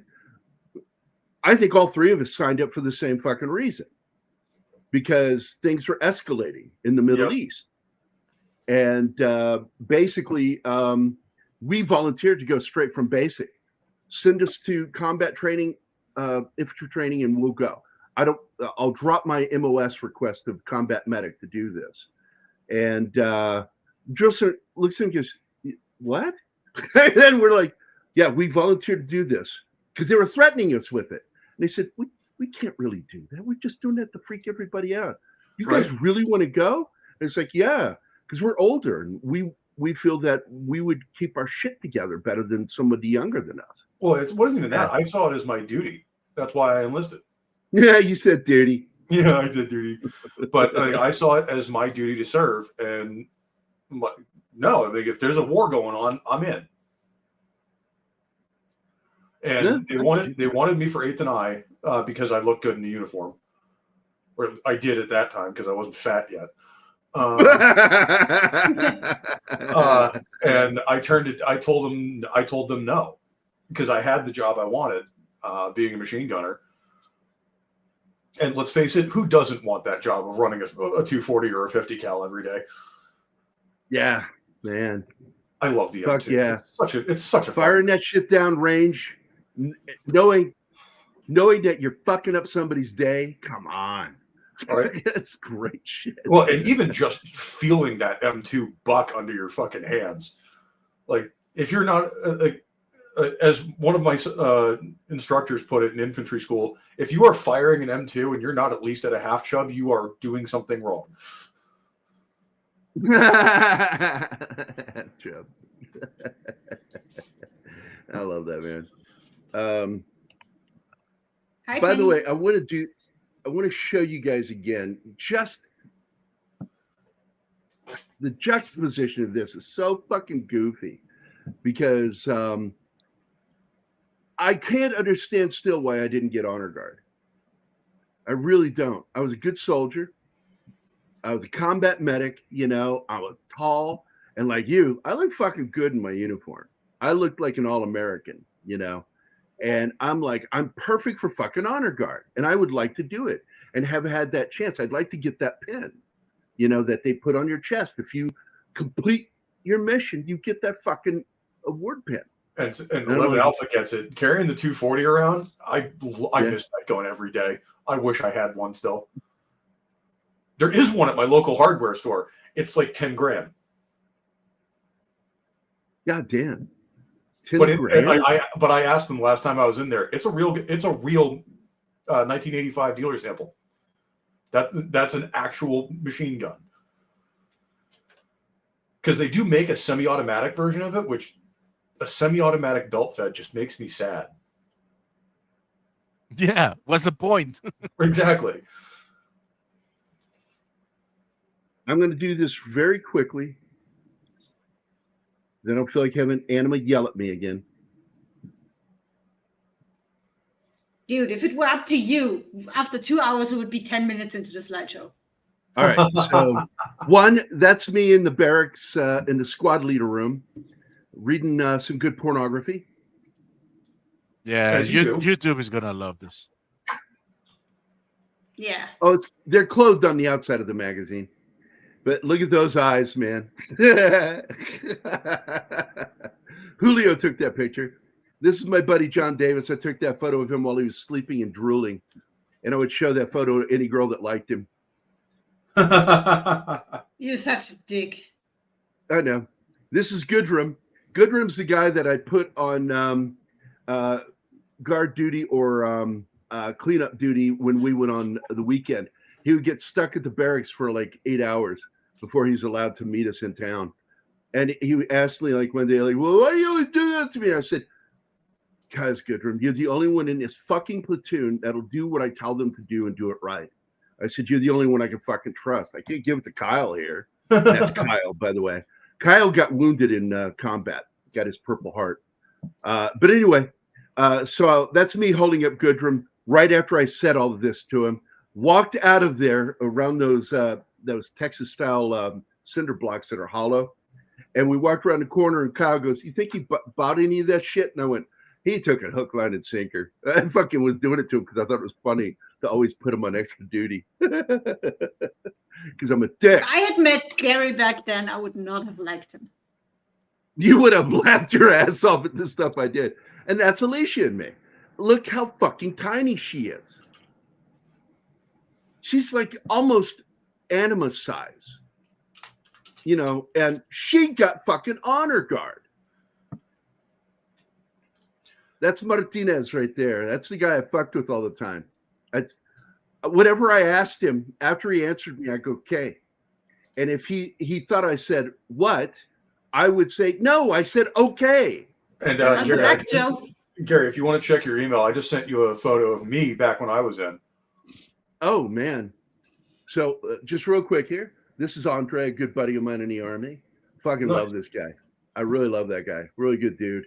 And again, I'm a giant. And again, with my two best friends in the Army right there, Julio and John Davis. I lost contact, could never find him. I used military buddies. I used everything. Can't find Julio. I'm like, I hope he didn't get killed in the war. But I can't find him. But John Davis, I'm so close friends with him. And I'm taller than both those fuckers. I'm a big motherfucker. In fact, this photo right here, that's my Sergeant Dave Hope. And Davis took this photo. And can you find me in this picture? Let me take a good look here. I'm seeing it on a small. Let me blow this up. Yeah, you're the one to the. You're the guy on the right. On the far right there, that's a giant. Yeah, the guy that's a head taller than everybody else. Yeah, that makes sense. Oh, man. And that's why I get so tickled when I meet somebody that I have to look up to, like Keith. I look slightly upward at him. And I'm like, God damn, not only do I have a great black friend, I also have a close friend who's fucking taller than me. That's awesome. Here's a question for you, Gary. And I think I can answer it because I know you were 26 when you went in, so that must have been 90 or 91. 90. I went in May of 1990. There you Things go, were escalating. Things were escalating. Yeah, Gary, if you want to pull up my picture, let me go to my email. I need to go to my email. And fuck, my hand is shaking. I'm sorry. It's nerves right here in my shoulder, and I can feel it pinching. So I'm trying to adjust my position. And Yahoo, mail, and Dan Field. They can see your name. Yeah, you've been doxxed. My name's been out there for a while. I don't really care. Oh, look at that, dude. Yeah, I'm not gay, but if I were, I'd swing that way. This was really early on in my career because if you look at my stack, I don't have any of my deployment ribbons yet. Yeah, Marines don't get very many ribbons. No, we don't. Unlike the Army. You tied your boots correctly. Here's a ribbon. I had my boot stack, and that was it. I just had National Defense and GWAT. Yeah, you look good in that uniform, brother. You really do. That's what's under Lance the Corporal. beard. Is my Lance jaw. Corporal? Yep. Yeah. It's like that's what's under the uniform, lady, or the beard, ladies. My jaw is basically square. You wanna see one of me, Gary? Um, I'll put it up in the back. I want to, but I can't guarantee the audience. No, the audience might not want to because I was a $105 stick man. I was like 125 pounds the entire time. That's I was in the so military. fucking funny, dude. I Yeah, was- send it I was- to my email. I was dude. on the opposite end of that spectrum. I was 6'2", 215. I'm going to download yours so I can get this video going again. But I just wanted to show you that. By the way, I also had something wonderful happen. Let me show you this while we're doing this real quick. I almost cried when a guy I hadn't heard from in years found me, said, I found you. I've been looking for you for years. And I went, man, I'm all over the fucking web. Yeah. Just spell my name correctly. They don't know. Normies don't know, man. They don't know. That's Yeah. how my son found me because I didn't know where he was. Sean, he found me thanks to the internet. So I get this photo first at stage. That's sent to me. That's our fake uniform Yep. with Velcro back. And it's like you're moved Yeah, in. Put it's this just on. for photos. Yeah. Mm-hmm. And then, all right. And I don't think the hat was even ours, the Garrison cap. I don't think it was ours either. I think it was all like there. Mm-hmm. And the only thing that's ours is the name tag. Mm-hmm. And so it was really weird. And then he sends this photo. And I'm like, I know that fucking face. Mm-hmm. And then he sent the back of the photo of me that I gave him. And I thought everybody that's read it cracks up laughing what I said to him. And it was one of the nicknames I didn't, but I was with this guy all the way through training. And everybody that knew me in reception knew that they called me Joker because I'm so fucking funny, you know, and I'd had him rolling all the time. Anyway, it says, I wrote, hey, Hancock, I really enjoyed being friends with you, man. You're a real trip. What's the difference between a bowling ball and a Fort Leonard Wood girl? You can't eat a bowling ball, or you can eat a bowling ball if you have to. Ha! It's messed up, man. It's not wrong, though. Well, I told a variation to that fucking joke for years that people just fucking like, what? Like when I was at Eastern Illinois University, going to school on the GI Bill, I told the joke is, do you know what the difference between a Cadillac and an Eastern Illinois girl is? I said, no, what? I said, not everybody's been in a Cadillac. Also, Wow. you can eat a Cadillac. You can eat a Cadillac if you really have to. And then it was again, do you know what the difference between a bowling ball and an Eastern Illinois girl? No, what is it? I said, you can only fit 3 fingers in a bowling ball. Also, you can eat a bowling ball if you really have to.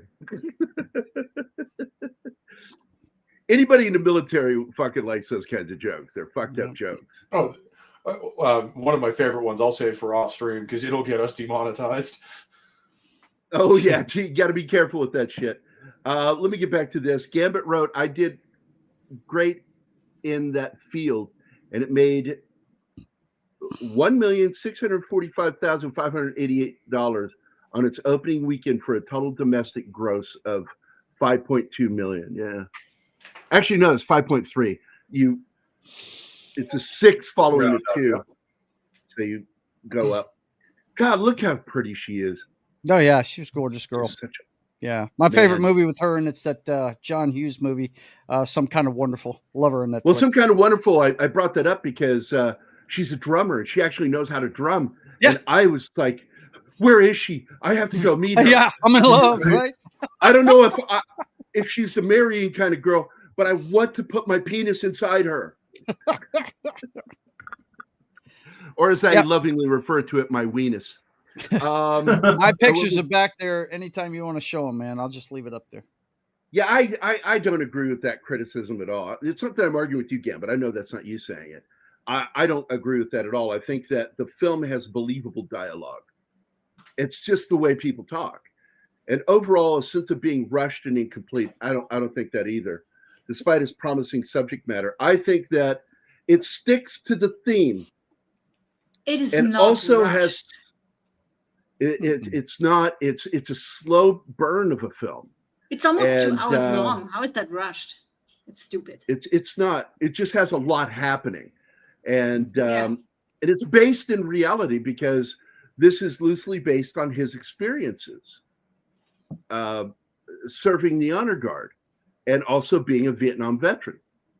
And Sam Bottom's in this too, by the way.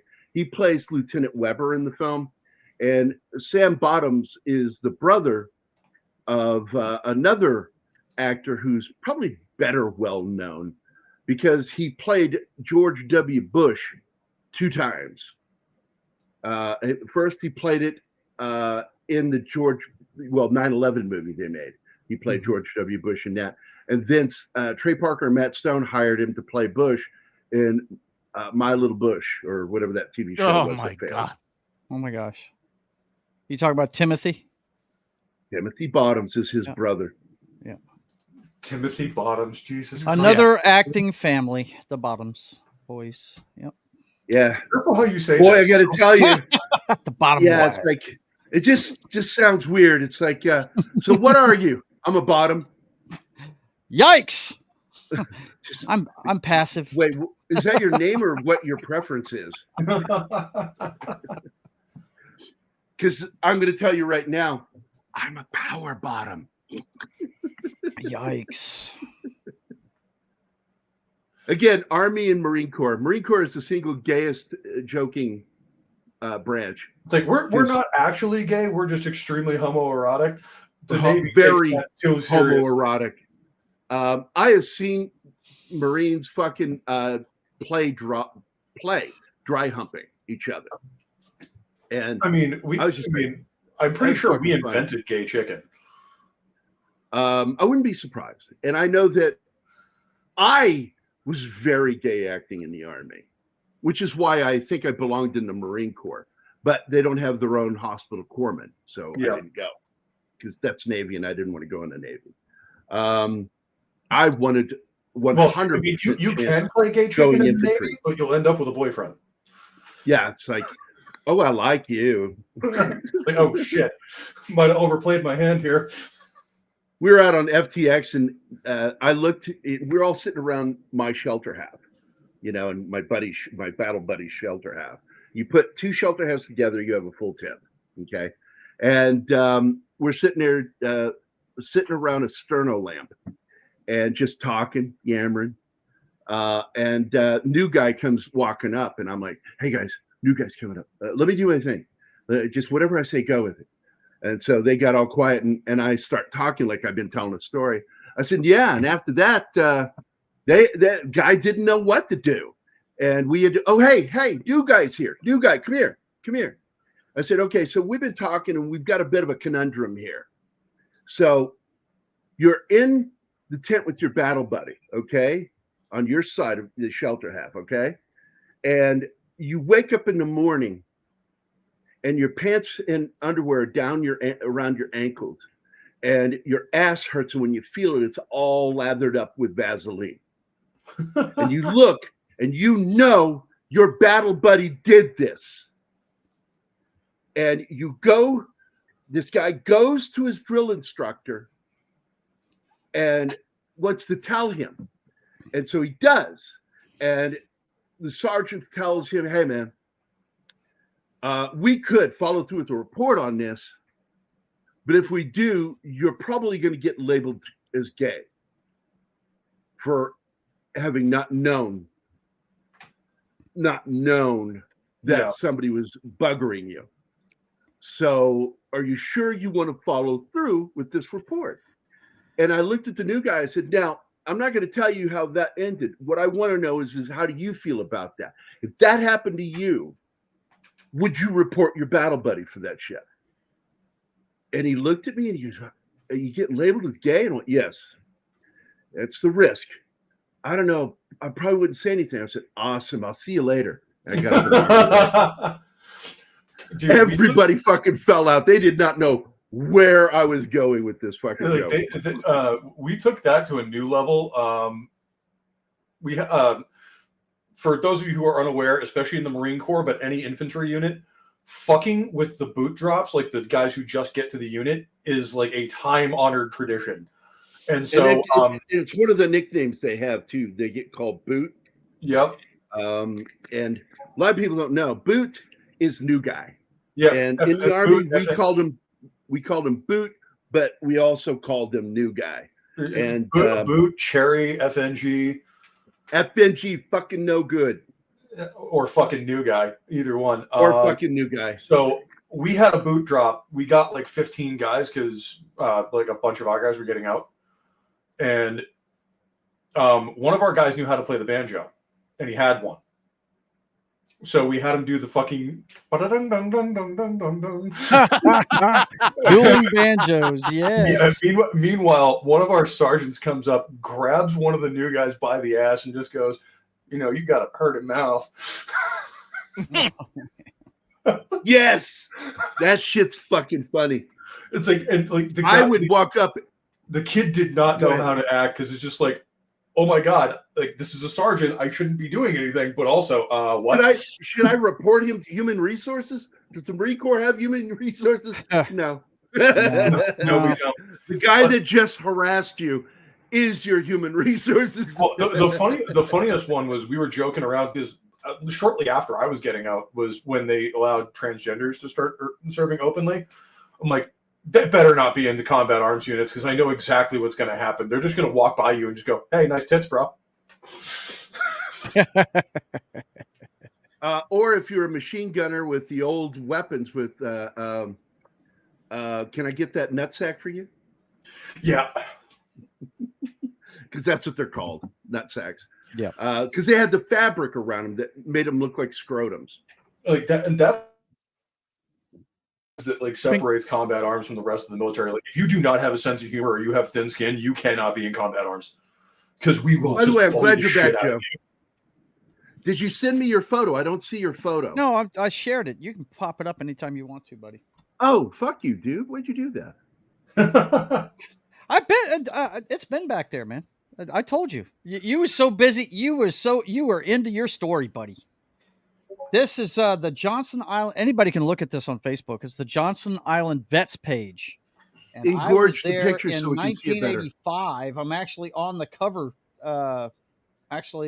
Of Military Prick magazine. Is right there from 85 and 86, and that's me in the red shirt. Me and a guy named Kevin O'Connell hung out together a lot. He's the guy in a lot of these pictures.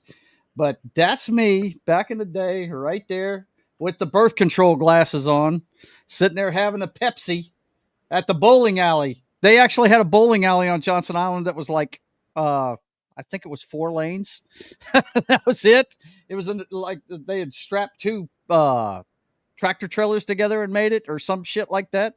But the uniform pictures, remember I told you this was the last place they actually he's bowling. Hold on. By the way, he's bowling because every base has a post bowling alley. Oh yeah. Yep. Check out our movie theater. We called it the drive-in. I never bowled before. Real bowling. Yeah. I did duck pin bowling as a kid. Right. But I'd never bowled, and I learned to bowl and found out I was good at it in the Army.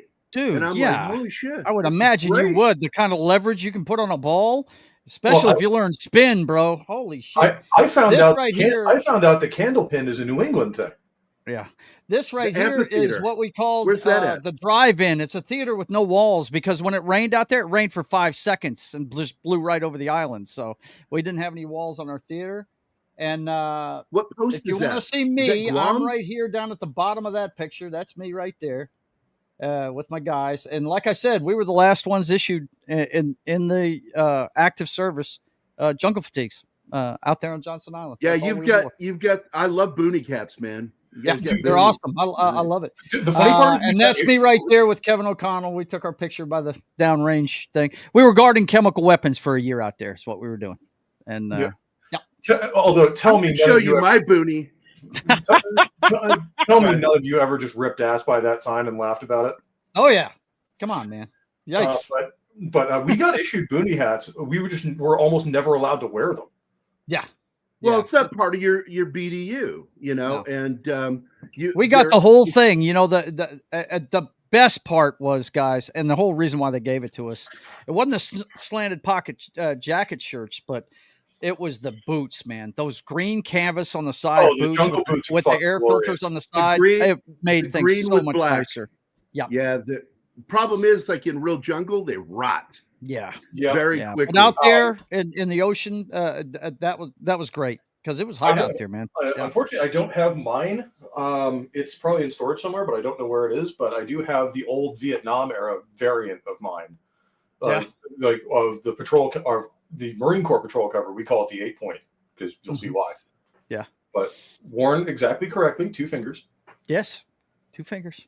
Looks good, man. Absolutely. I tell people all the time, 2 fingers. Yep. That's why when you see photos of me in uniform with my that's a Marine hat. We never wore Corps. that one. Me and Gary have never worn that one. If it's the 8 points, it's Marines or Navy. Yep, for sure. Because the corpsmen wear the same one. Mm-hmm. Yep. They wear our exact kit. I do believe SEAL teams have the same one too. Yeah, I think special weapon or Navy special weapons because sweat guys wear the same thing. The uniforms I wore on a regular basis were those jungle fatigues, BDUs, of course. That was, I'm sure Gary wore those too when he first started. By the time I was in, it was Marpat, but I did have, believe it or not, and I'm just a couple, maybe an inch shorter than my father. I had his old OD uniform with the OD hat and everything. My name already on it and everything. You know, all I had to do was change the unit patches. The cool one was my grandfather gave me his the little green folding cover we wear with our service uniform. Yeah. He gave me his from World War II, and I wore it with his Yugoslav anchor in it. Mm-hmm. And my first sergeant stopped me because it was faded and it's kind of old. Mm-hmm. And he's like, "Wait, that thing's unserviceable. Why are you wearing that?" And then I told him what it was. He's like, "That's fucking outstanding. Don't ever." It's like, if anyone tells you to take that off, you tell them to come find me. Right. Yeah. It's like, because it was my grandfather's, and it was actually, the funny thing is, the current service one is still the same. It hasn't changed. Really? It's the same pattern. It's just newer now.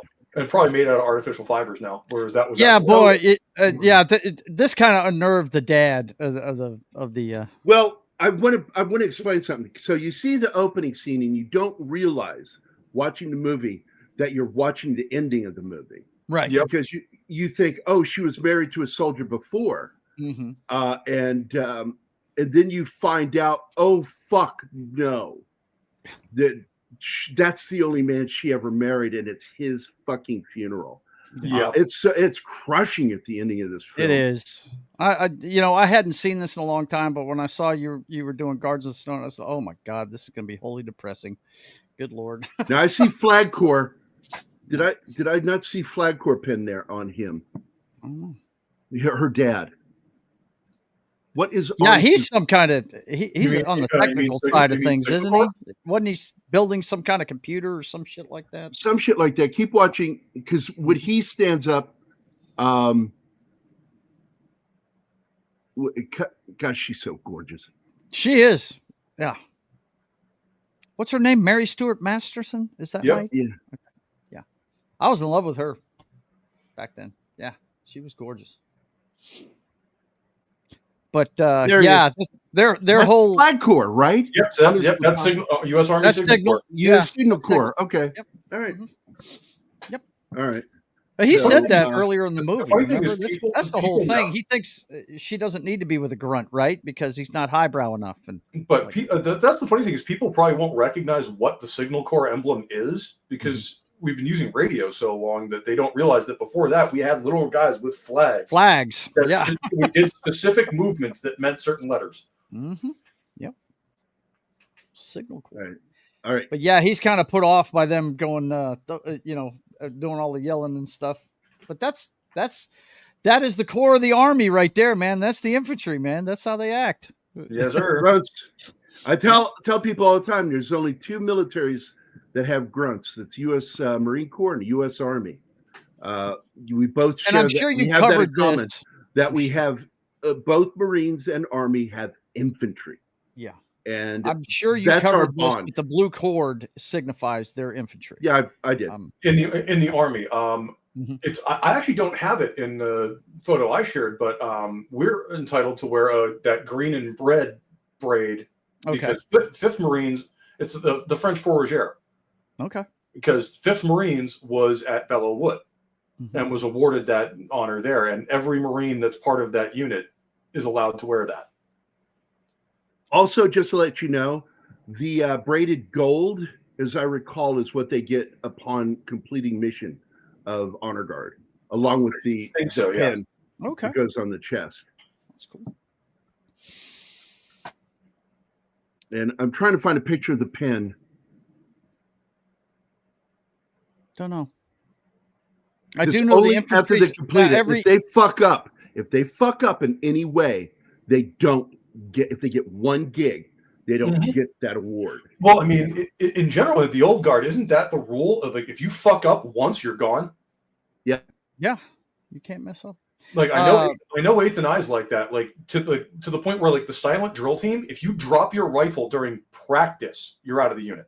Oh, that part where that homeboy grabbed his bayonet and not the rifle and fell down. I was like, oh, I feel bad for that dude. Because those are sharpened. Oh, anybody that's been in drilling ceremony knows that moment when something like that goes wrong. I mean, we had these Springfield 1903s that we used. We blacked out all the metal and stuff for drill team competitions. They weighed about 13 pounds for a little guy like me. It was kind of, well, that's the problem with heavy. all of those. The M1, M14, and the Springfield all were close in weight.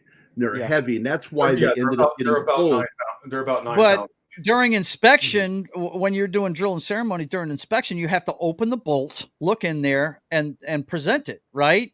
It's got to be, empty. And the white glove allows you to look down the barrel. Tell you how many times guys would mess up putting the bolt back in and not put the pin in that keeps it in there and just sling the bolt right down to the ground whenever they friggin' opened it. It's like, Although dude, I do come like on. the older rifles for drill and ceremony. Doing it with the M16 feels really fucking weird. Yeah, I imagine. Because instead of the bolt, you just have the T handle of just like. Yeah, I don't like it. I like the M1 and obviously the M14 has the same action. Right. Mm-hmm. And then the M19, the Springfield's just such a nice rifle. I want one. What was wild is you had to figure out the timing when guys were going to snatch that away from you because you got to drop your hands right away. You can't try and keep it. You know what I mean? It can't be a fight over the weapon. The trick is basically as soon as you feel contact, your hands go to your boom, drop your hands. Yeah. It's his then, right? Yep. But you've got to take it back correctly too. Yes. If they try to, for instance, you're holding it like this, right? I've got my left hand up, my right hand down where the butt would be. He's got to hand it back to you like that, or you can't accept it. Yep. You just stand there and don't do a thing until he. It's sort of like when you salute an officer and they don't salute you. You just stand there like this. That's it. All you can do is just stand there. You got to just stand there and wait for somebody to release you. Yep. Fucking hate that shit. But I had that happen to me because the officer in question was actually a friend of mine from college. Mm-hmm. And he actually got stationed with our unit. And so he was outside, talking to another officer one morning. And you know how the rule is, if you're within 6 feet, only one of you has to salute? Yeah, yeah. So we walked by him at exactly 7 foot intervals, my entire platoon. And he just went, "Morning, sir." And then I was the last one in line, and he stopped me because he knew it was my fucking idea. And he's just like, and he stopped me when I saluted, and he's just like, "Yep." This is when they discuss that Wildman is getting the fucking Silver Star. Yeah. And they're just like, what? All right, I need to get some of these comments. I've been waiting to get a hold of them. I even messaged you guys and said, please let me get to these fucking hard comments. Well, we're having fun talking, man. I know we do, but I got to get these out. I know you do. Gambit, and I definitely love 80s movies because of this. Thief, Kamikaze, 1989. Thief for me. I love anything from the 70s and the 80s when it comes to movies, but 80s was the king of one thing and one thing only: action. Mm-hmm. Oh yeah, They made action movies. No, I'm going to take that back. Horror. They made great The horror movies too, are yes. fantastic as well. But I think you were right the first time. The 80s had this feel with action movies, whether it be Canon Films or any of the big studios. Like they just knew how to do action sequences. Yeah, because they took the buddy cop thing, which the first buddy cop movie, the actual buddy cop film, was Freebie and the Bean with James Caan and Alan Arkin.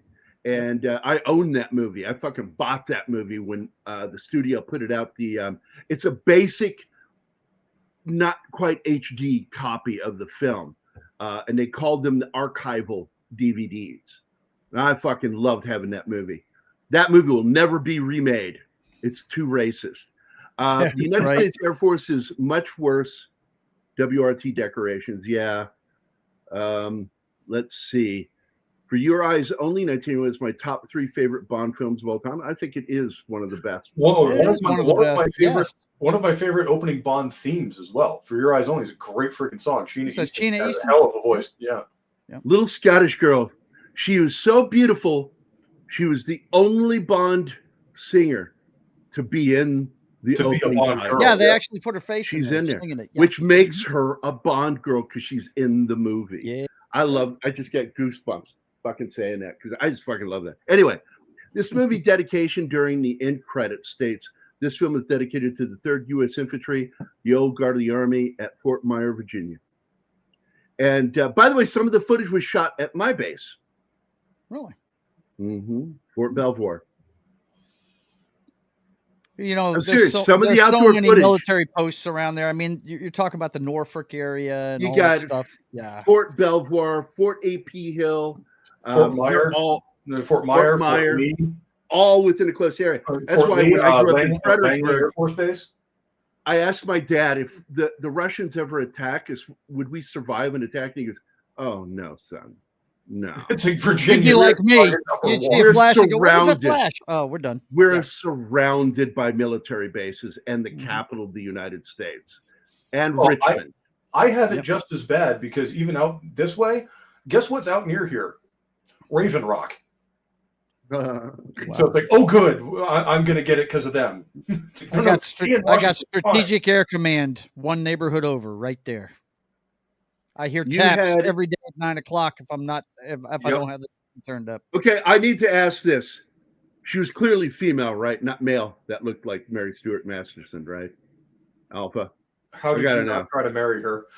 Yeah, if I was a female, I hope you fucked the hell out of her. Right? Come on. And then yelled, "Freedom!" Anyway, Windy climax. That'd be funny. And especially a redhead and British. I have a thing for. I'm sorry. That's the trifecta. Yeah, it's just like like I don't care what your opinion is on it. You're coming to live with me now. Oh my gosh! And of course, you're infantry. That's right. Alpha's got the blue cord. Yes. Blue cord, gold cord. You can tell that gold far cord. Away when you're close to them. They've got the crossed rifles. Yep. We don't have that. We don't actually denote our MOS on our uniform at all. Really? It's just Marines. Well, actually, it's driven by the MOS, but I don't know what yours is. The what do they call that dagger with the snakes around it? Isn't that yours? No. Yeah. Caduceus. Oh yeah, that's for medics. Mine is Marines. It's literally all just the Eagle Globe and Anchor. Cross flintlocks is for what the Marines. military police is. For Marines, it's always just the Eagle Globe and Anchor. Oh, okay. Gotcha. Facing inboard as always. Don't ever fucking mess that up. Yep. Right. The anchors point towards the throat. But yeah, all the Army guys have got their MOS classification on their lapels. Yep. I remember fucking with my 2 Army Ranger sergeants, Eugene Tevez and Tom Parker.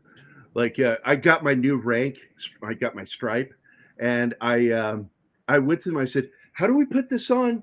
Like this way?" I had it upside down just to fuck with them. And I was being genuine with them. And they just sort of looked at me and went, come on, guys, don't fuck with me. Is this right? The worst for us is dealing with the senior Navy guys, because if you don't know this, the Navy's chief ranks are also polished metal, not like the rest of ours that are all black. So we're trained to salute anything with shiny on its collar, because that means for us it's an officer. Right. But the chiefs would walk by in their service khaki uniforms, and we'd salute them because I see shiny out of the corner of my eye. I'm instantly saluting and saying, "Good morning, sir," and then we'd get chewed out by a freaking master chief for 2 minutes because we didn't look right. Yeah, I'm looking for his answer. Did he not answer? I have the blue cord. Let's see. WRT equals with regard to. I was supposed to go to Fort Belvoir yesterday. Awesome.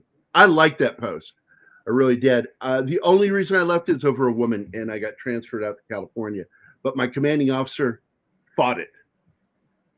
And so they never officially transferred me. I fucking drilled with that fucking ambulance unit. And like for 2 years. And it's not on my DD-214. It's in the paperwork behind it. Yeah. And it pissed me off. And yeah, it's supposed to be on the 214, man. I got fucked out of it by my commanding officer because on there where it says further information, nothing follows. And I'm like, you motherfucker. Wow. He was mad at me for fucking not staying with that unit and leaving because I met a girl that I thought I wanted to be with for the rest of my life. I did not. But anyway. We've all made that. Spoiler alert. What? We've all made that mistake. No, Martin, what? Martin, what'd you say? Spoiler alert. Spoiler alert? Oh, yeah. Yeah, I made a female terribly military mean, intelligence corps officer. Yes, evil, female. Evil joke about my ex-wife. After she passed away, I turned to Jim Woodward, my childhood best friend, and he's probably the only person I ever make this joke with. I turned to him. I said, with all my ex-wives that are so fucking mean, at least blah, blah, I don't want to say her name, had the decency to die.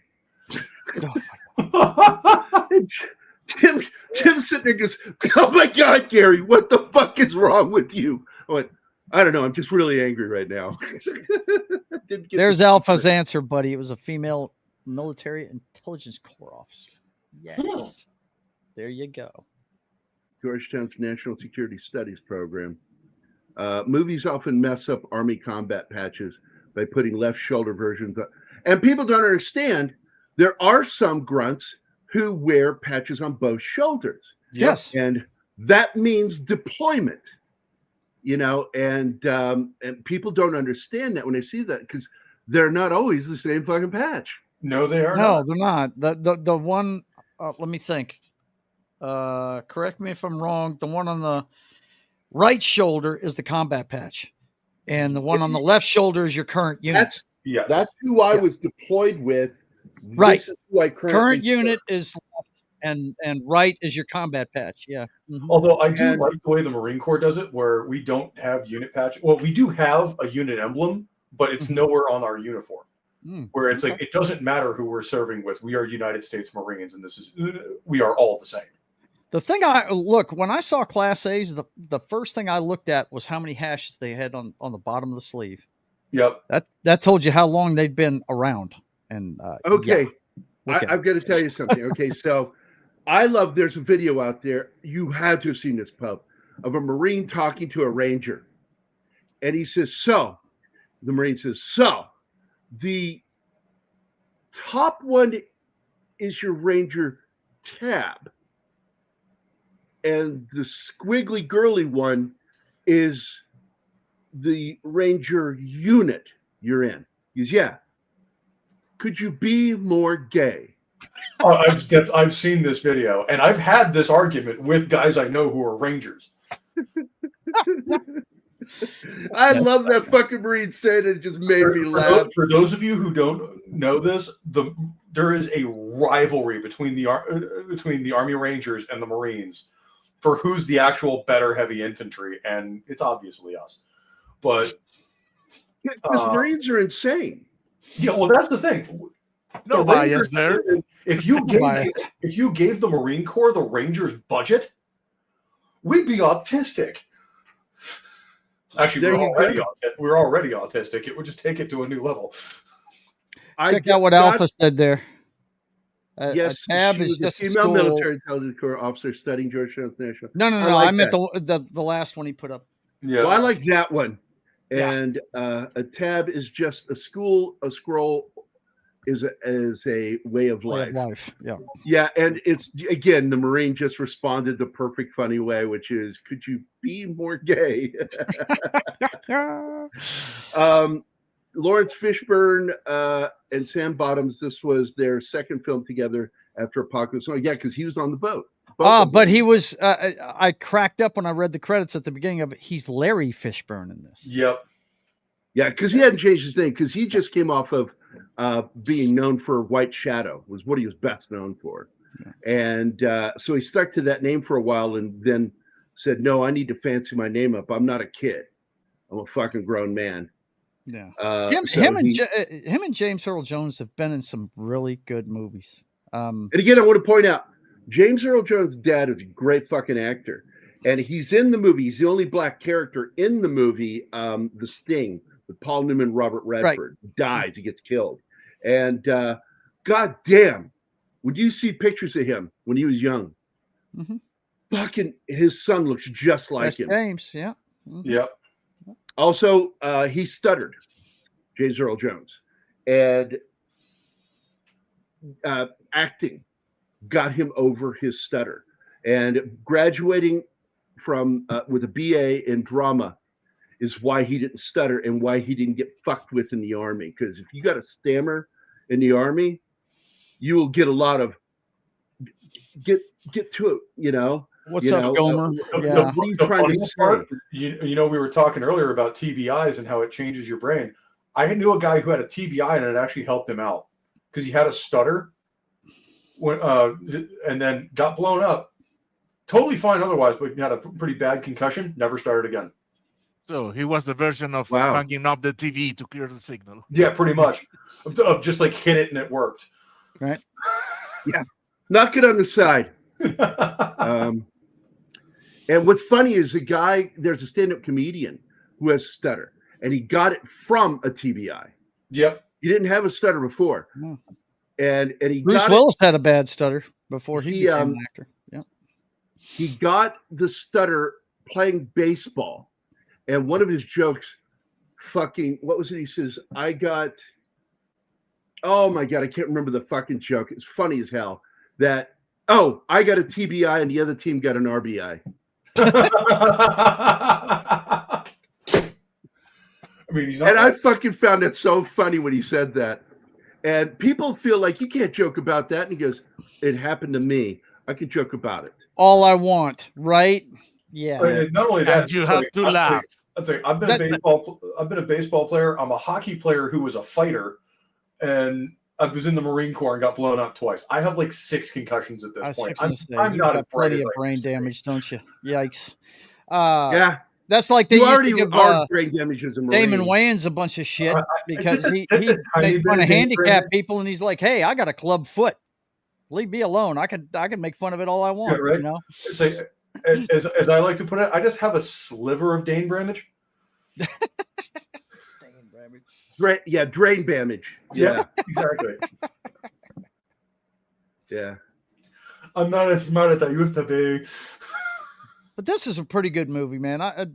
It's not one you watch every day. I mean, the subject matter is not the jolliest thing in the entire world. No. But it's a good Veterans Day movie. And it's a good Memorial Day movie. It's well done. It's respectfully done. And the point was not to bash on the military, which is actually kind of unique for Vietnam movies.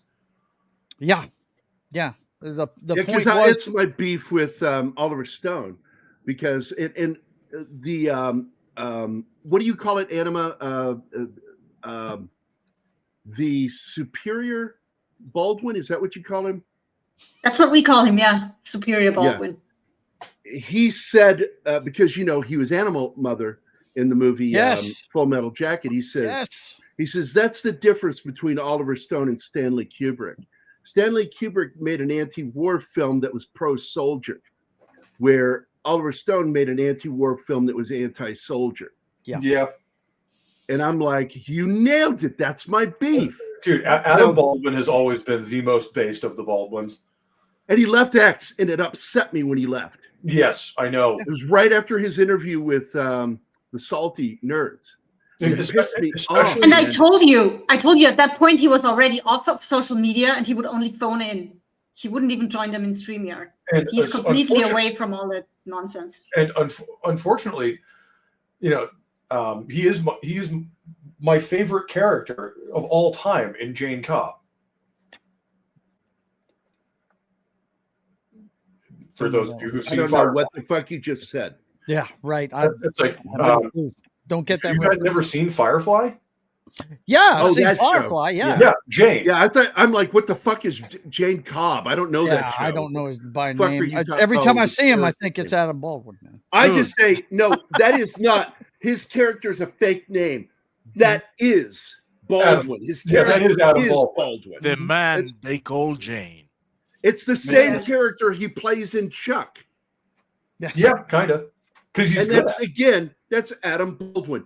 He's been in so much good stuff, man. I remember him all the way back to My Bodyguard. The teenage movie. Just forget it. James Bond isn't James Bond's real name when Sean Connery played it. No. He was Sean Connery. His code name was James Bond. Right. So, but we're trying to get to the end of the show. Well, we're waiting. Yes, Ted Knight. Love it. Absolutely, Ted Knight. By the way, I saw Ted Knight in a pre-Mary Tyler Moore show. I got the original Ghostbusters TV series from the 70s.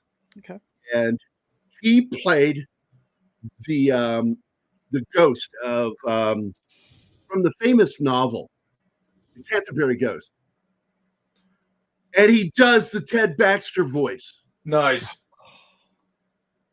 And the way he would do that extra shit, the way he would cry. He did the voice, and I fucking was losing it watching this, going, "Oh my god, this is where Ted Baxter came from." Fucking Ghostbusters. That's cool. Go look it up and watch a clip of him. In fact, I think they have the shows on YouTube. They probably do. I think it's on the official Filmation channel, and they have all the original episodes, and it's so much fun to watch them. And I just get a kick out of that shit. I fucking love that. Anyway, Ted Baxter was the shit, and there was only one other guy that I liked more than Ted Baxter in the 70s. No time to explain now. That's right. He had all the girls, dude. Freddie with his fucking ascot, man.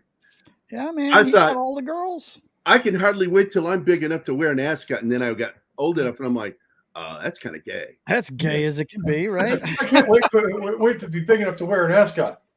By the way, Joe, I wanted to point something out to you that infantry had a special name for guys that had those kinds of glasses and how big they looked on you. You know what we in infantry called that? No.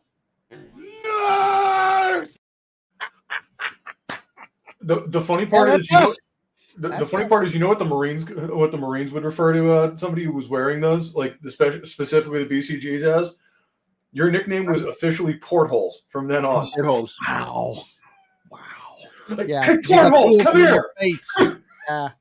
Yikes. Oh my God. Yeah, John Davis and I, the black guy, I showed you a picture of drooling when he was asleep. John and I learned that there is a little unwritten rule in the U.S. Army that if you are assigned your BC glasses and they cause you any kind of discomfort, you're allowed to put your civilian glasses on. So this is what I wore in the Army. Oh. And when I met him, when we were at the not the left station, the reception building, at Fort Leonard Wood when we first met. He walked in with Kumo D glasses, the wraparound. They were big. Yeah. Like, and I went, Kumo D. And he says, nerd. And we became best friends. And but anyway, we both discovered that rule. And so we went to our senior drill sergeant. Don't tell me you said they were hurting your ears.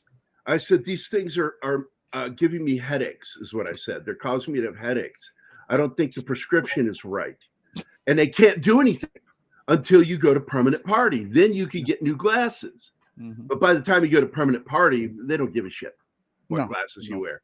No. And so, but anyway, so I told him that. And then Davis went to our first sergeant, senior drill instructor, and said, man, these glasses are hurting my face. They're killing my nose and my ears. So we both got medical profiles to be allowed to wear our civilian glasses. And we had, like, I guess about 1/3 of the guys in our company wore glasses. So all those BC glasses, and we're the two coolest guys that walk around with our civilian glasses. What a beautiful world in the military. Profile. Yeah. And I remember saying to one of the guys, what the fuck was his name? It was Hope, was his name, Hope. And I used to call him Bob Hope. And I even sang that song really badly. Thanks for the memories. And I did the version that Dave from SCTV did, which is thanks for the memory, for Begin and Sadat, for Hamilton and his pot, for Billy and his six-pack tinkling in a parking lot. Thanks a lot. And he just laughed like, I don't know what the fuck you're doing. It's just funny. And Hope, I walked up to him and I said this to him. This is how we met. I looked at him. I said, oh my God, that's how I looked when I had those on. Thank God. And I walked away from him and he goes, you're a fucking asshole. Look at Alpha. Look what he said. Damn Profile Rangers. Profile Rangers. That's right. And it's funny in the Army. They make you you still got to form up in the morning. If you have a profile, you got to stand behind everybody. And when they say at ease, if you've got crutches, you cross the fucking crutches. It's goofy. Oh my God, it was funny because I broke my leg. And I was a profile for about 2 weeks. And then I said, fuck this shit. And I didn't want to have that. And they were pretty cool with me about it. You know, nobody gave me shit because my leg got broken. And it got broken because I tried to help a guy. And my leg went up through the netting on this tower. And he was going to go off the wrong way, the side. And I saw him and I reached and grabbed him. And when I did, my left leg went up under the platform and his weight pulled me down and I had a tib fracture. And but it was not what's called a full fracture because it was just cracked. Yeah. And I had one of those in my shin once too. They called it a green stick. It cracked on the outside and then split up and down. Split is a green stick. Yeah. Normally, only kids get those. Yeah, I did that playing soccer when I was a kid. Fucking nasty. It hurts for a grown adult. Yeah, that because your bones have ossified. It's called a green stick fracture because kids, when they fracture, their bones are more like tree limbs, young tree limbs, and they splinter down the shape of it before giving way. And so they'll get those. Yeah, it's nasty. One of the many things I know from combat medical training and nursing. So Alpha, Kirk Douglas gives a wonderful performance in that film where he laments the decision of his superiors and says, and you can go to hell before I apologize to you. Which movie is that? Is that where he's in the French army and they executed 3 men for being cowards? Yes. Stanley Kubrick film. Yeah. Yeah, he did 2 movies with Kubrick and their relationship ended on the second film. Never wanted to Glory, never I think. Paths of Glory. That's it. Paths of Glory.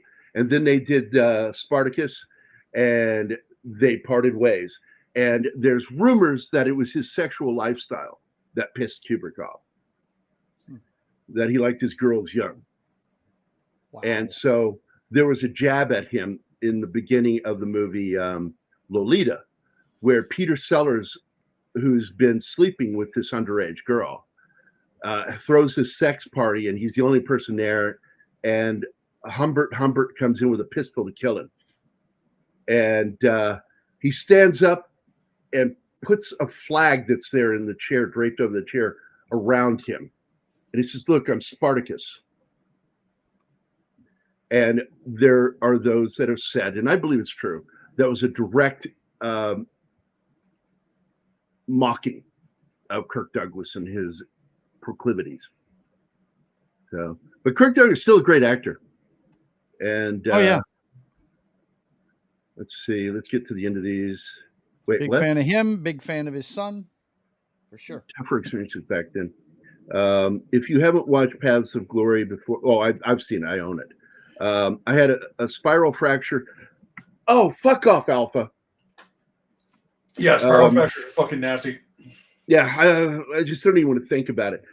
Yep, it displays the French army, and they were wrong. Although, Gary, you'd be proud of me. I was our fire team's combat lifesaver as well as the fire team leader. One of my guys, I actually fixed or stabilized a compound fracture. Nice. It was disgusting, and I threw up after, but, you know. Compound fracture is also called full fracture. That's where the bone breaks the skin. Yep. And it was in his leg or his femur, so I had to stretch his fucking foot back out and then push it Again, back. stop. I fucking hate thinking about all that shit. Yeah. You know how I did it once? You're such a pussy, Gary. I had to straighten the guy's No. Anima, you say that until you have to literally stretch. Yeah, I've had to do it. I'm getting ready to tell you what I did. I used mass trousers. I don't know if you guys know what those mass trousers are. Okay. They're used for blood pressure, but guess what else they are? They helped to extend and compress a leg. Yeah. And so I put them on this guy because I did not want to risk the bone going through a major blood vessel. So by putting on the mass trousers, it pulled it symmetrical to the other bone because they had overlapped. Yeah, like this. And by putting on the mass trousers, pushing the leg down as it filled up, and you feel it all the way to do the blood pressure. And then when you feel, because you feel it, your hand is there, you feel the pop, the bone is now where it needs to be. You let out some of the pressure because you don't want to use it for that because you might knock them out if you leave it on them too long. Putting all the pressure up on the upper body for someone that's going into shock.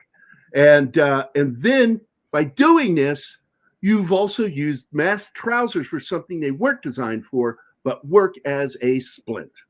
Yes. Because of their design. The worst and most horrible injury I had to deal with was a fractured scrotum. Oh, God. Okay, enough. I dealt with a fractured penis when I was an EMT. I was an EMT too. And we got called, and I'm like, a what? And I'm like, is that even possible? Like, what? Huh? We got how there. does that happen? And they were, he has a pyroprism, okay? And we get there, and it looks like a fucking football, a purple football. Oh, no. And every single guy, because we were all guys, went, oh. Legs went together, and we went, oh. And then we went to work. And what he had done is she was on top of him in a, what do you call a lounger chair? What's it called? A Barca lounger. Yep. And she, what happens with that is when a girl's doing that, they have control. But the problem is if they get overzealous, the pecker pops out. But his didn't pop out. It popped. Oh, no. And it tore the sponge material inside. And snapped it. And it's called a fracture because it really is. And it's fucking horrifying. And I don't recommend, don't look it up. But like in my case, a fractured scrotum is exactly what it sounds like. Is exactly what it sounds like. And it's like split open. Right? I was one step away from just handing him my fucking 9mm and thanking him for his service. Thank you for your service. Yeah, it's sort of like imagine splitting open Stretch Armstrong. Yep, pretty much. And it's just like, Yeah. dude, like I'll do my best to put everything back where it belongs, but like if you want the other way out, I fully understand. Well, I want to thank you guys for listening to three veterans talking about military shit and a little bit about a movie. Guns of Snow is the film today. It is a great film. If you have never seen this movie, I highly recommend it if you like stories about soldiers and the shit they go through. And this, of course, takes place between 1968 and 69. It was 4 to 5 months. It starts 4 to 5 months after the Tet Offensive was back in January. And the film takes place between May and June, as I recall, until the year later at the end. And it's a great film. And once again, if you wondered what Martin would look like in the military, there you go. And this episode was not brought to you by Whoa. Dr. Beaver. Where's our corporate logo? It's not sponsored. I'm just letting people. I just want people to know we're not sponsored today by this image because it is not our. I hate it.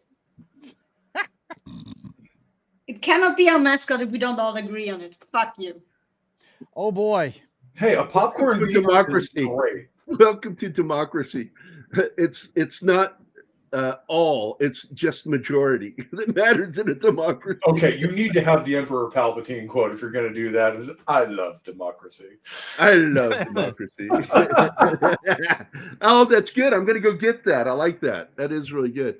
All right, we're going to get the fuck out of here. All right, guys. Thanks for being here. We appreciate you guys watching this stupid show we do. I want to thank Gambit. I want to thank Gambit. Sally Forth. Man, Love Monday is weird. Gambit, thank Sally, you. don't get me started Snorty, on Men Up Wednesday. Snorty, thank you. Meth, thank you. 11 Alpha, thank you. Penny, thank you. Sally Forth, thank you. That was a good comment. I like that. Connie Cleary and Stasis Geek. I hope you're subbed, Stasis. We like seeing new faces and meeting the weird crowd that I hang out with. And I love hanging out with military vets, man, because we usually have some of the most fucked up, funny stories. This is the best collection of assholes and retards I've ever been a part of. Yep. I need to get I used to have an Arlie Ermy one, and I don't know what happened to it. I think it got pulled to bring in another one because I don't see it here. Let me look again one last time because I'm just not seeing him on here. Fuck, it makes me mad. Well, we're going to end the show on this, and then we're going to get out of here. Pudding? No, thank you, sir. We got to do that movie, Hot Shots and Hot Shots Part 2. Oh, God, yes. I love both of them. Me too. Me too. A lot of military vets love those fucking movies. All right, we're going to get the fuck out of here. Wait. You take a hell of a long time to say goodbye. It's true. This one's for you. Some pictures of civilian casualties. Fuck you, Tim. You're Tim. All right, we are out of here, guys. I hope everybody had fun. I know we did. I can tell we did. Oh yeah. I don't know how Anima feels about some of these stories, but she's tough. She sticks with it. I'm like that fine about with her. it. Yeah. I She's like probably, that you. She's probably just enjoy sitting there like, my friends are horrible people. How am I okay with this? When you get veterans alone, nothing but veterans, that's when the knives come out with stories. Mm-hmm. And I'm telling you, I told one of those stories in the wrong fucking company once because I thought they wanted to know. I told them something and they all looked at me like I was going to fucking show up one day and kill everyone. And I'm like, I was called a pacifist by my first sergeant. Why would you think that? Fucking people. All right, let's get out of here. Bye, guys. See ya. Bye. Bye. See you guys next time.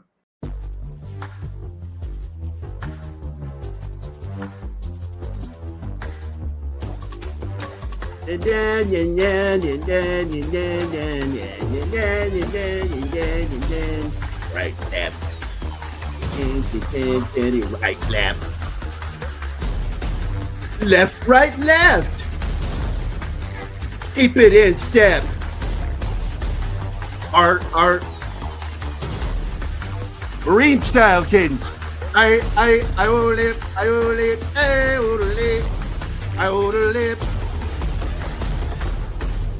Pom pom. Pom. Y'all come back now. You hear?